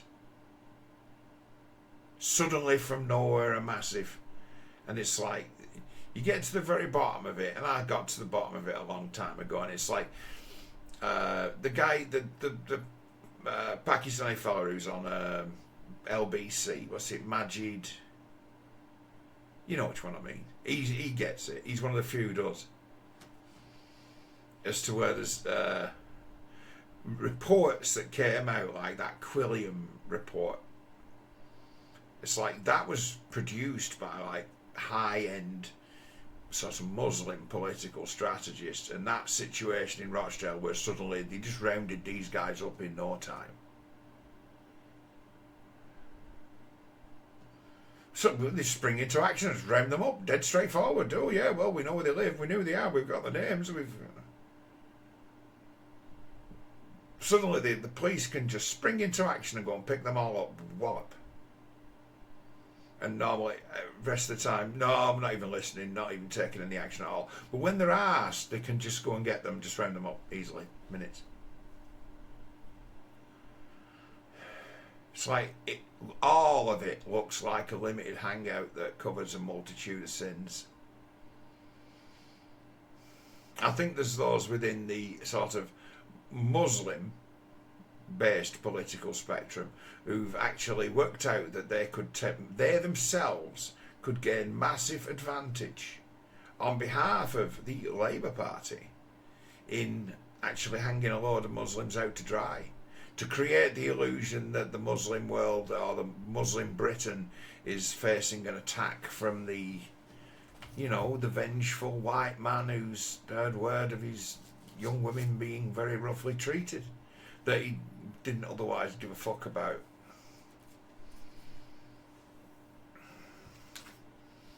Created the poster boy of Tommy Robinson as to say to the fucking voters in Rochdale, look, this is what the right have become, you must vote for us.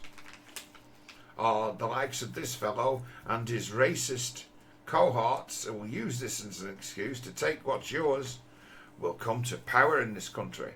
And there are minds well capable of starting a fire like that. Well capable.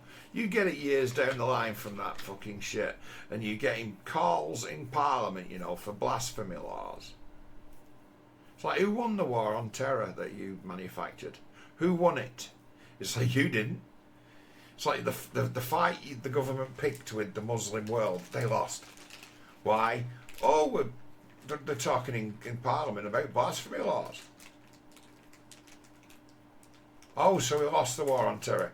Yes, we did. We picked an enemy that could readily, easily defeat us by using our own fucking stupid laws against us.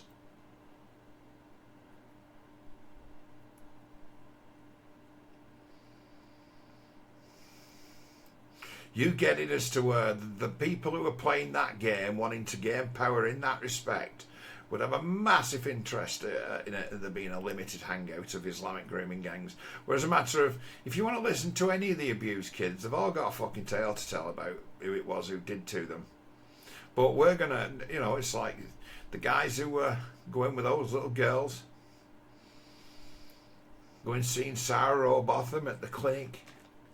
When the guys who were screwing them were called Dave and Steve and John and Paul and Brian, they didn't seem to be bothered. Not one bit. It would go for it. When they were called, you know, Wazim, Mohammed, Ijaz, suddenly it becomes a problem. This is an Islamic grooming gang. Oh my God. And it'd be, well, what were those other guys that these girls were screwing? Were they like stand-up decent fellas? Were they? You'd be like, no, they were scum too. They were fucking pimps too. They were child abusers too. And it's like, you didn't give a shit about that. You didn't care. But as soon as the names were all Pakistani names, you're like, this is going to be bad, this is going to be bad. And it's, well, it weren't bad before, was it?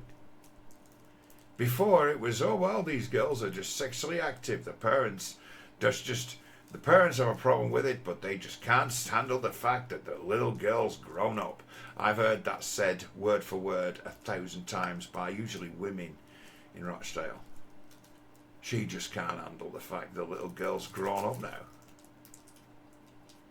And it just, every time I hear it, I'm like, oh my God, you don't have daughters, do you? Women with sons say that. Just can't handle the fact that little girl's grown up. It's mummy who's got a problem here. Can't handle the fact that 13-year-old daughter's gone and found herself a man. Going discovering herself. That's the sort of shit you hear from women who would call themselves enlightened. That's the spiel. I've heard it 1,000 times. I used to, I'd be sitting there and you'd hear it and you'd be like, oh, all right, okay. And you'd be like, oh, you're one of them. It's just a weird way of setting boundaries.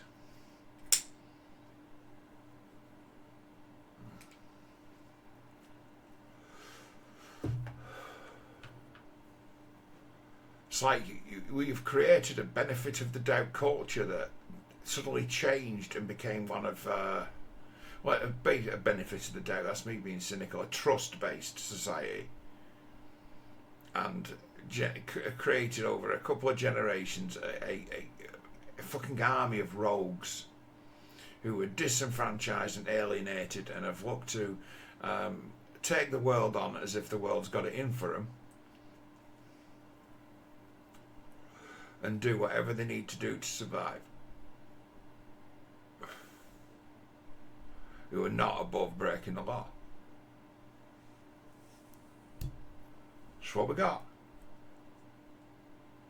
In certain company I have to be careful what I say, and it'd be like if I side with law and order over the lovable rogue, I could find myself in trouble with people. I can make a case to say that Tommy Robinson is a charlatan. Right? Good one. But to say so in public, well, me runs a risk of, what have you ever done to save those poor girls? Like, well, I've known a few of them. He hasn't.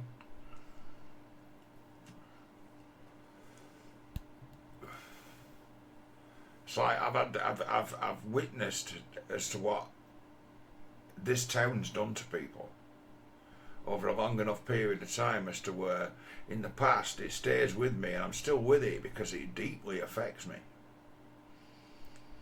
What's happened to the people in my formative years, the fucking amount of misery and just future disaster.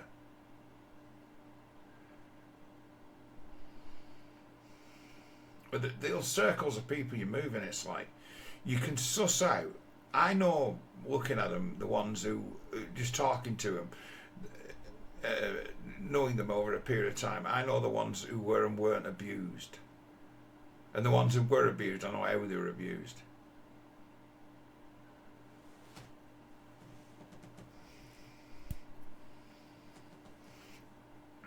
You say, all reflects.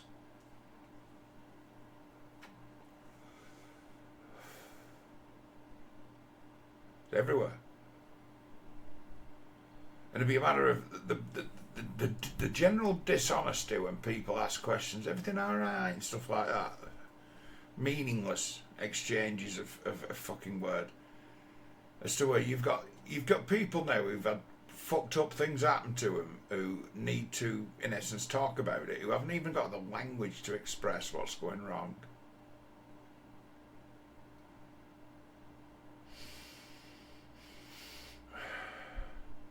Or even the methodology or the wisdom, the smarts to be able to express to somebody else just how much trouble they're in without it being some drama fucking performance. It's bad that you get people who end up like super trapped because every one of their relatives is a fucking drunken idiot.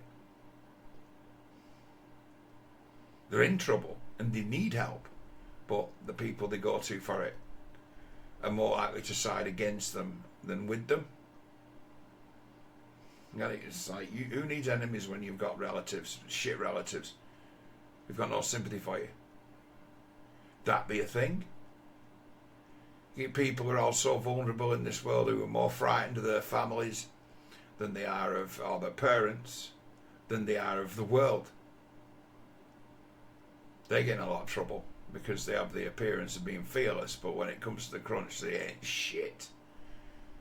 They're just people who have been bullied before and will be bullied again, and will eventually, toe the line, become lackeys and rubbing rags to other people who use them.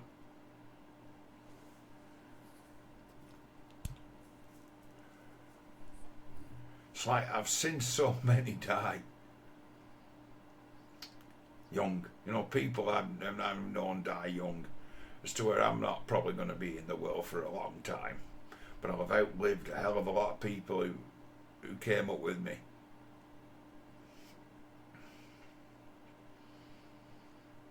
And you're like, there's a certain thing about the kids who've been abused when they were young,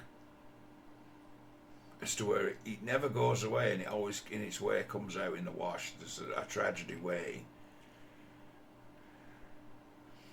You see, people get to a certain age where their lives just explode.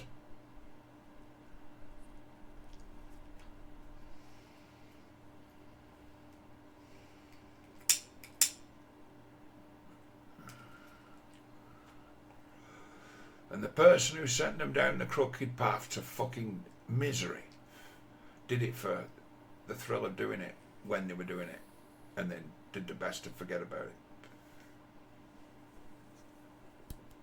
There's no higher cost paid than for that creepy fucking thrill. No higher cost paid by the victim than, victims of like rape. You're just being flat out used. And then the language used would be one of talking to whores. Infidels.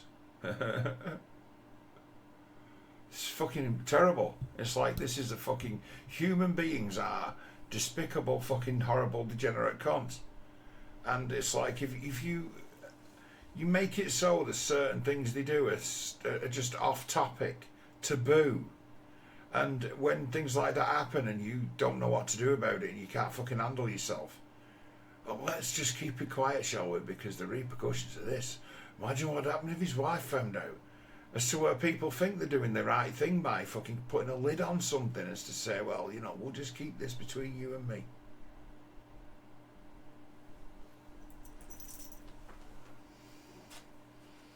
A 1,000 little fires like that put out by a group of people, as to where we've had some reports, we've had some concern. Well, I know about it. Just leave it between you and me. You get talking to old boys who are like the bosses of the taxi firms. They're all mates of George Galloway now.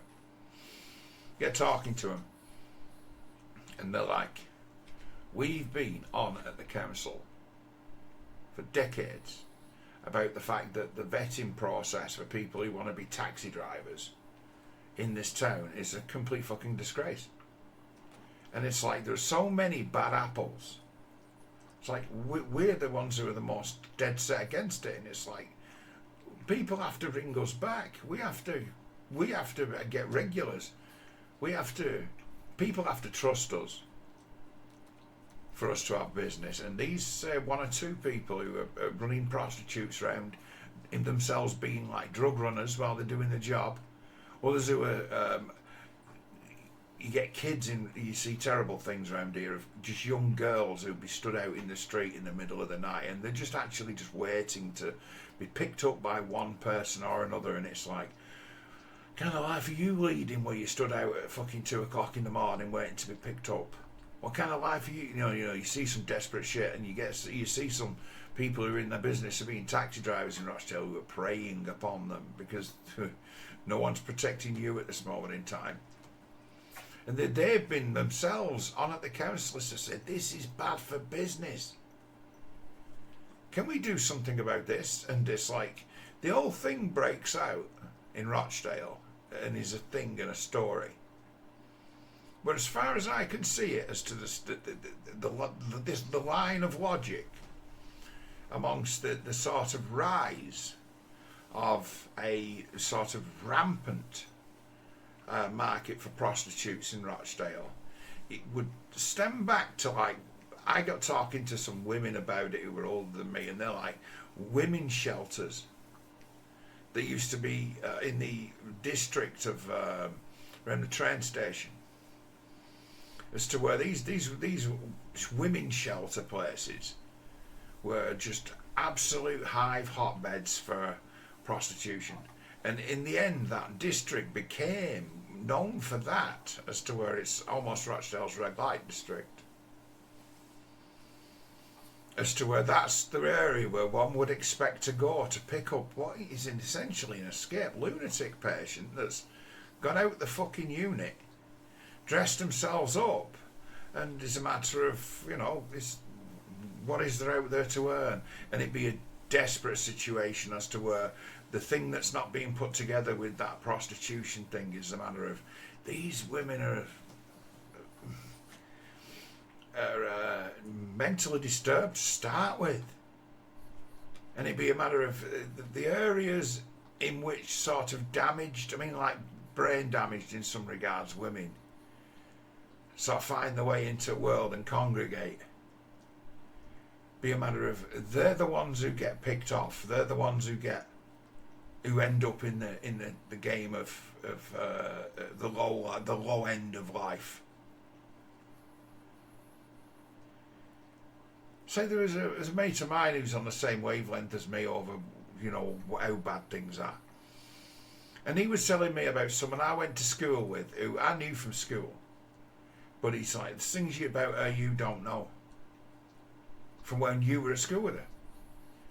And it's like, she would, on the bus, give you a blowjob for 10 fags. What? Yeah.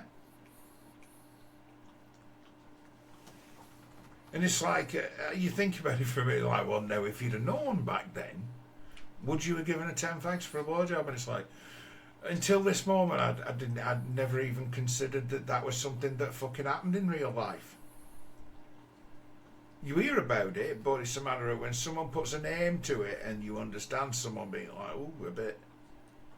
It's like everyone knows there's something going on with a girl of 13 or 14 who's like she was, and it's a matter of, well, there's plenty of guys in the school who were a couple of years older than her in the school when she was 14 and they were sixth formers and fifth years that used to partake quite often in her deal of she'll suck your dick for 10 cigarettes.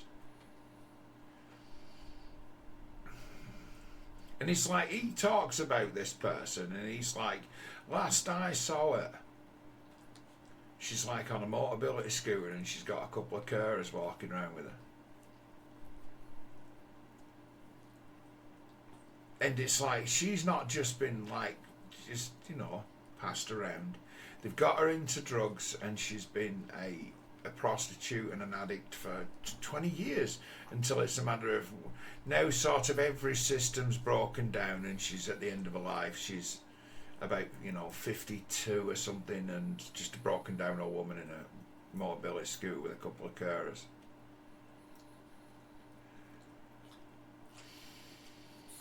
And say my mate's like just on a different wavelength from me in a different environment of the things we'd say and the things we don't. Oh, he knows something about it and it's a matter of bad things happen, mate.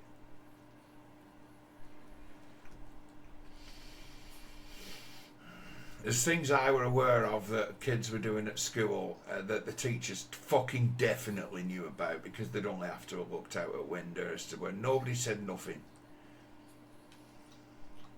You got kids as young as 13 all pairing off and going down into like the woods behind the school and all kinds of sex going on all the time. And teachers, oh well, how do we handle this? Oh well, the answer is we just pretend to. So I'm telling you, it's like if you start to the turning a blind eye to what is like, oh, this is off the books, this shouldn't be going on at school. People send kids to school not to be fucking around, right? The teachers when I were at school were the biggest cowards in the universe when it comes to tackling school kids who were having sex at school. They didn't give a fuck.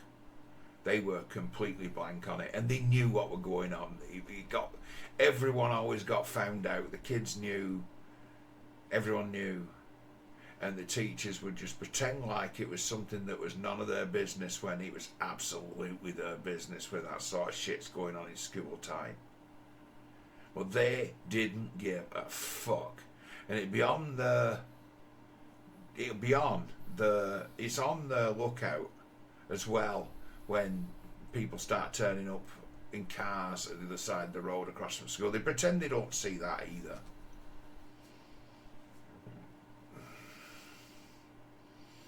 Say that the teachers at schools I went to did not give a fuck. You got it where there was guys in my year who was going through 13-year-olds who were like 30 years. Going through them like a dose of fucking salts. And they didn't give a fuck. They knew all about it and they just didn't give a fuck. So it's like in the failure of, say, the council, if there's no blame attached to the schools, they've completely lost the fucking plot.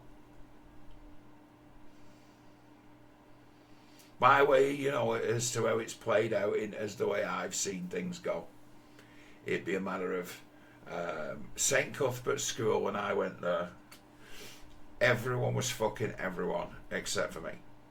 From the age of 13 onwards, there was like all gangs of people who were already massively sexually active.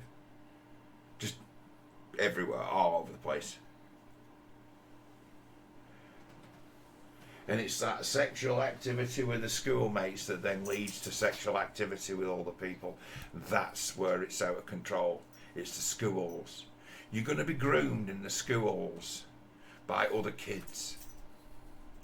And then the wider world get to you. When you start to put your feelers out into the world, when suddenly people start noticing you.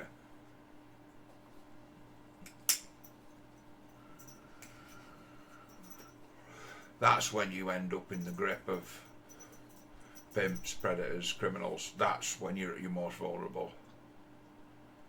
Say I can... my sort of high school I went to, I could just sit for... I've already been at it for hours already, but I could sit for hours talking about the shit in that place that went on and the games that were played. And I tell you, as well as that, the number of rapes that were kept quiet about, that the cops never found out about, that the teachers never heard about but never did anything about. Seriously, rapes when I was at school, where you'd get wind of it, you'd hear about it, you get told about it. And it's like, who's on the hook for this? Nobody. What's going to be the repercussion of this? Well, nothing.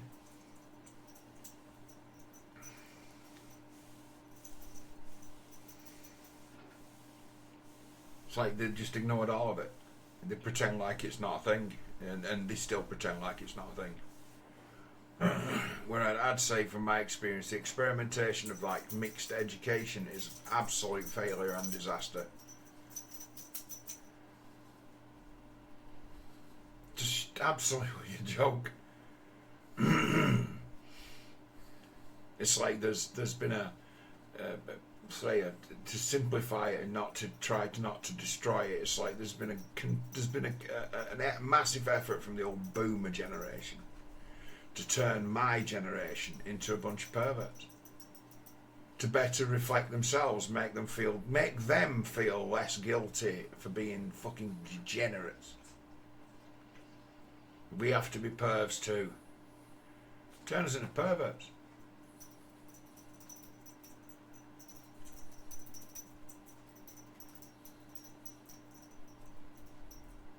It's like the old saying is having you by the balls. So that's the game that's been played on. We've been cooked. My generation. By our fucking narcissistic boomer parents. Had ideals fed to them that they never themselves actually met, or even, aspirations that they never fucking lived up to. As a generation. And it, you know, turns out in almost every field of understanding, whether it be psychological, medical, technological, cultural, they were brought up in a more degenerated world than the one we were. They're from a fucking harder place.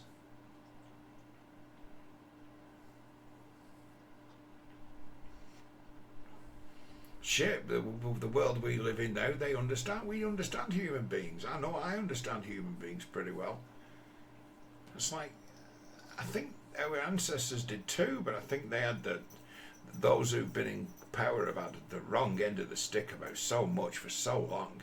It's like no one's been at the wheel.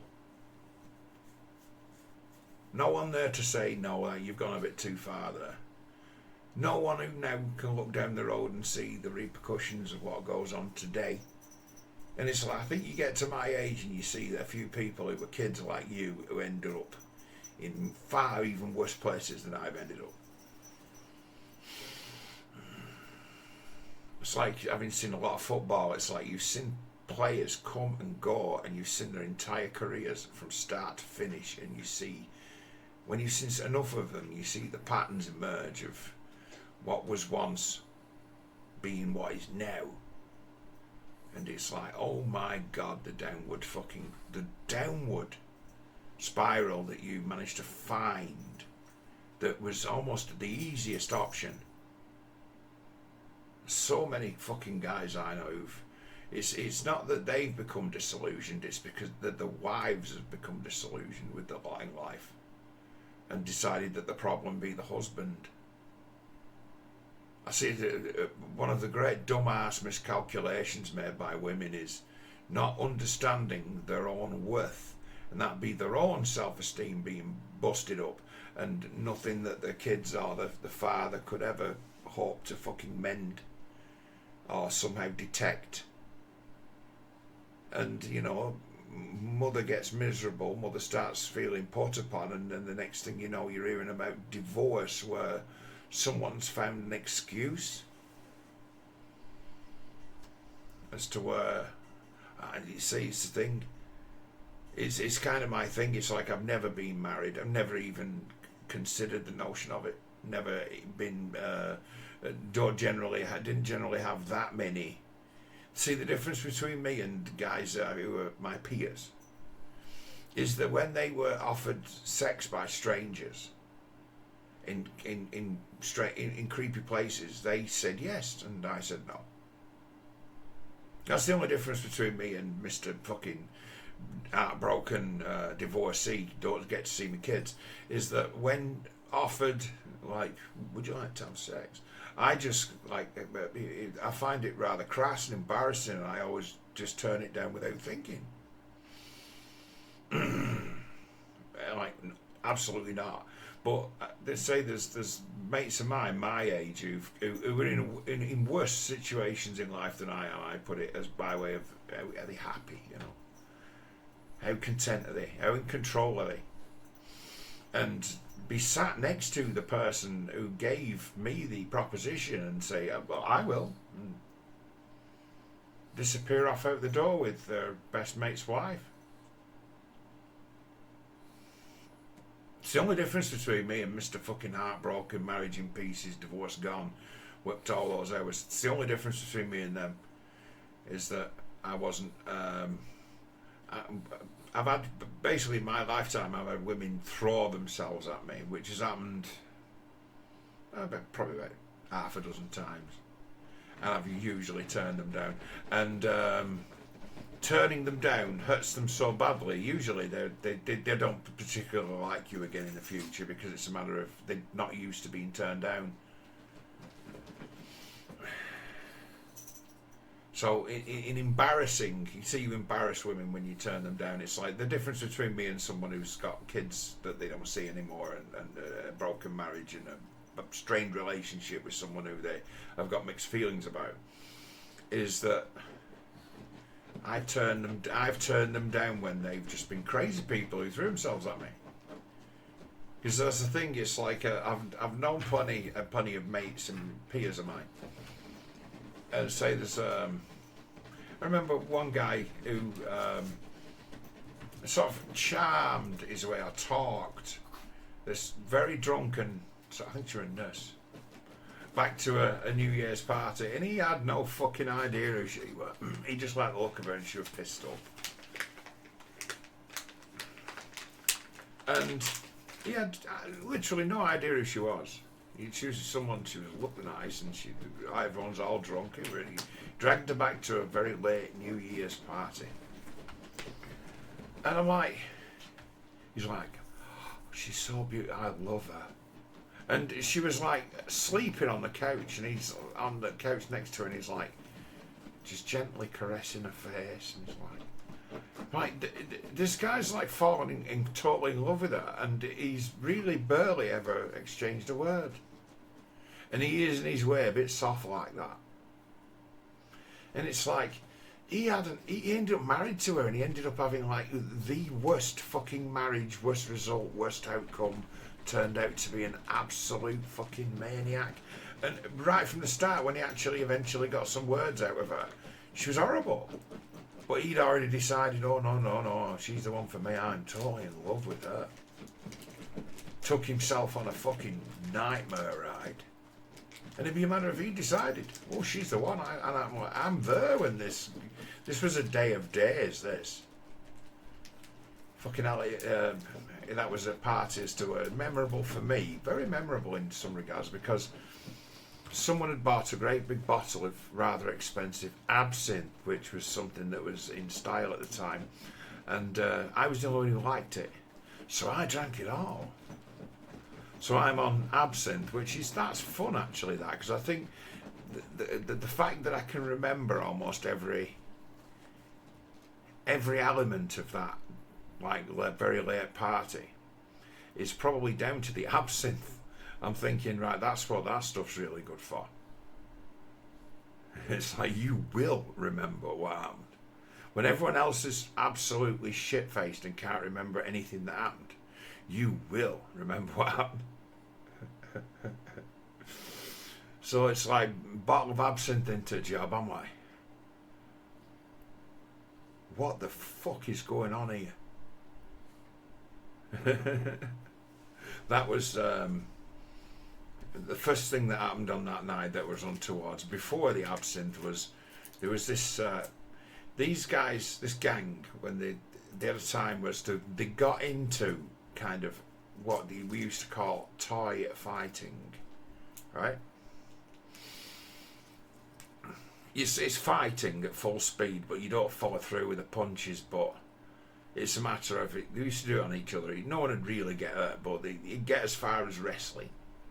But they used to all be into it. So I got someone. I was wearing a dinner suit on the night. I was very, very smartly dressed. I was very well turned out. Like dress up like a bouncer. It's like it's a good system. And someone picks this toy fight with me, and this lad, I knew this lad, and he's not a fighting man, and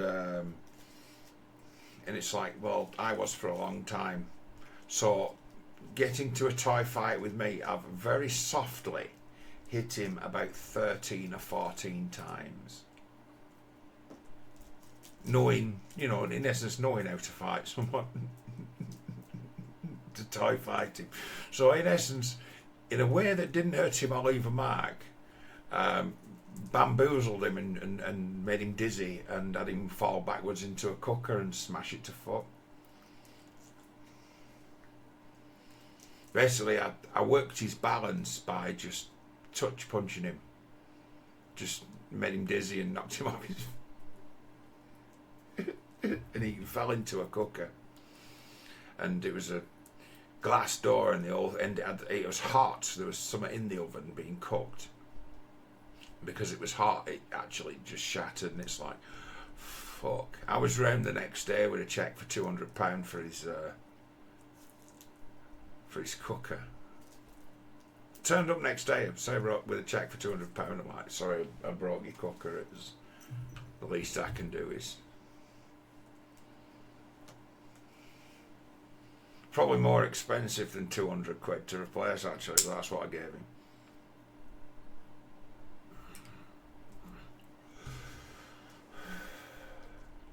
But you get a night like that. I think that was New Year's Eve of 2001. And it'd be a matter of the circle of people that are mates of mine, the people I really care about. Most of their lives were changed in one way or another, irreversibly, on that night.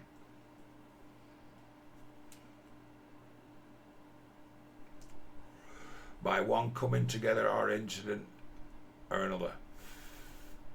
It was almost astronomical, but I had been on absinthe, you know what I mean? It was cosmic. I would say how many things died and were born on that occasion. And to this day, I'll never understand how the fucking cops didn't fucking call the police based on the antics. But you don't give a fuck, do you, when you're full of absinthe at fucking 5 o'clock in the morning? Then I'm walking home in my fucking dinner suit at 5 o'clock in the morning.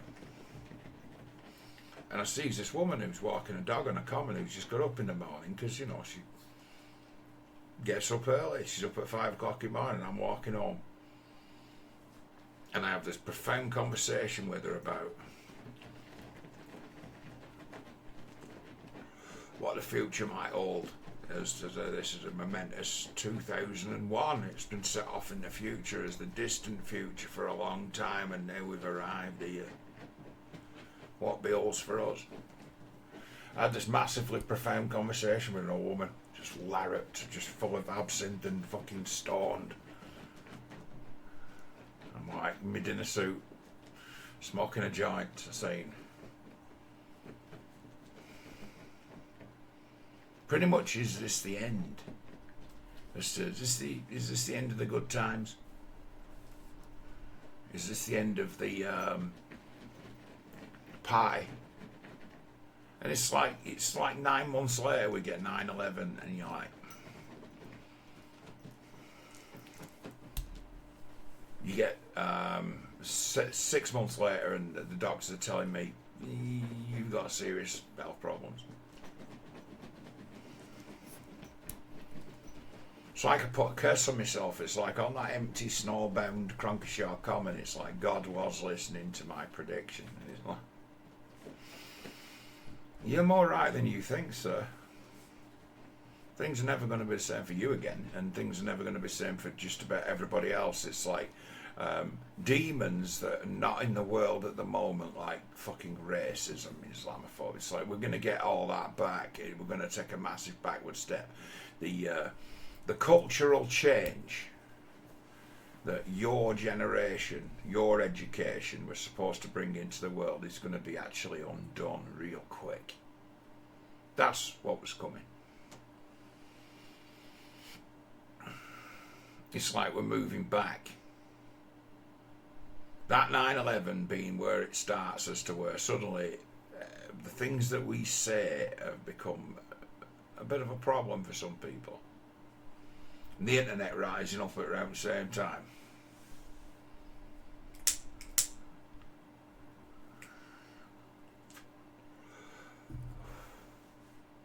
But yeah, personally, it's like the highest point for me, actually, you know, achievement-wise, life-wise, was that point. The dawn of 2001, I was in good shape. I was in a good position. Fucking bottle of absinthe, big night out.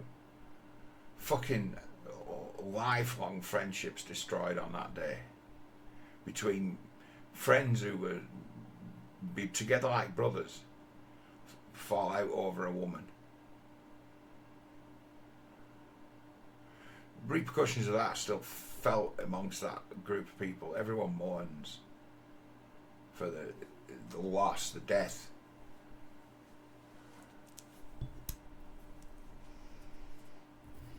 It's a bad one, that, because there's what we said, one of our mate's girlfriends decides to have drunken sex with his best friend. They're still together, they're still married, but the two best friends. There's never been. No, there's never anything ever going to ever be between them. They hate each other and they'll never forgive each other.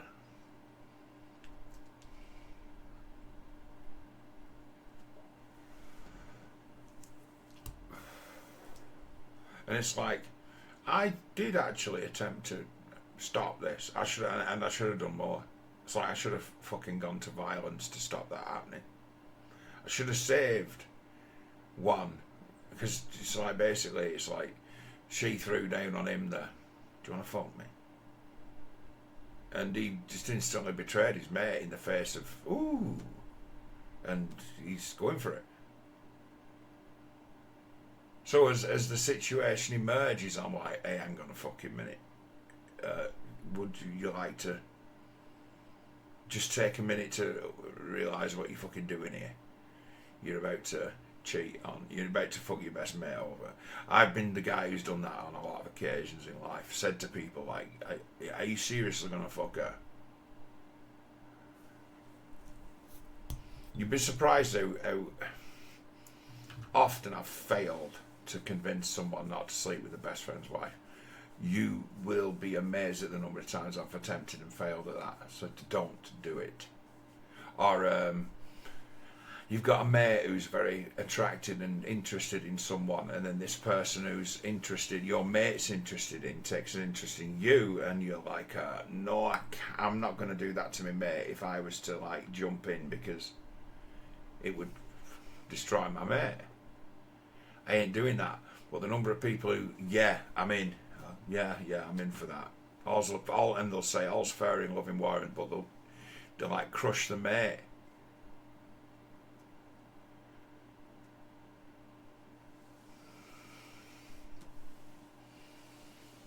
It's like these women, the decisions they make, because they've got they've got the green light. The decisions they make are, I don't think even they understand them.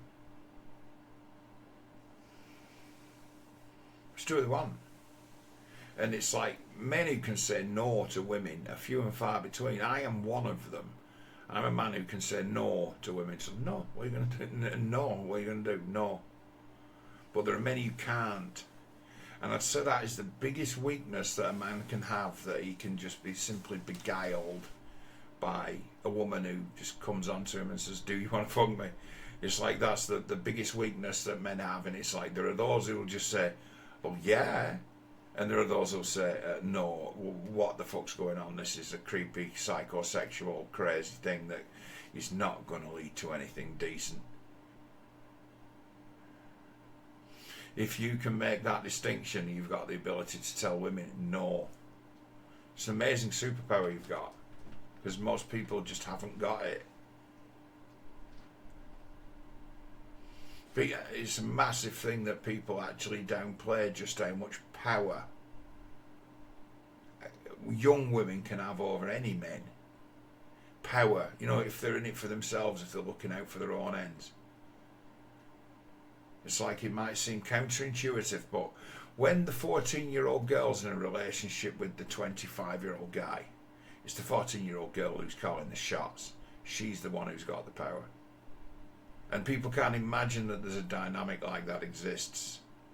That the abuser can actually be the child, using sex as a weapon in a savage way against an adult who is already culturally on the hook.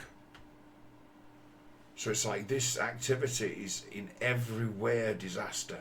In every angle of it is fucking terrible. And it's like there is no government in the world that can get a handle on it. To get a handle on it in your mind, to understand it, is to almost know a terrible truth, to be almost infected with a curse. And it's like, no one's going to want to be infected with a curse for, I don't know, 16 grand a year, 25 grand a year. No. No one wants to do anything about it. No. What could a government do to solve what is a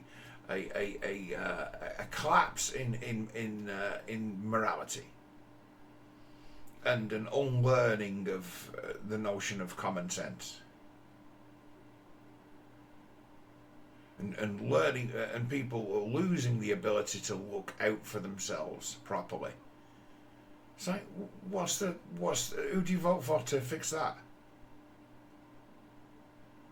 For years, people have voted for the Conservatives in the belief that, well, they won't make it worse.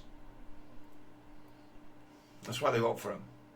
They won't make it worse. They won't think they understand it or think they can control it and start to tamper with it.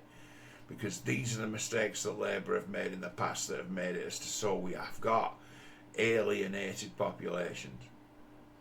Look at the percentage of people in that last election who did not vote and think about who they might be, because they live here too. How many people are completely cut off, trapped and alienated in this country? Poor. How many people are completely trapped? How many people have given up absolutely, completely, and fallen into one life of just delusionment and depravity or another? It's like, we're not even interested in addressing it, so, I'll just leave it here and put it up on record for anyone who wants to listen to me for 3 hours and 55 minutes talk about the world is fucked. It's like there are as many good things in the world as there is bad. And, I just spent an hour or two talking about the bad. But it'd be a matter of open your fucking eyes.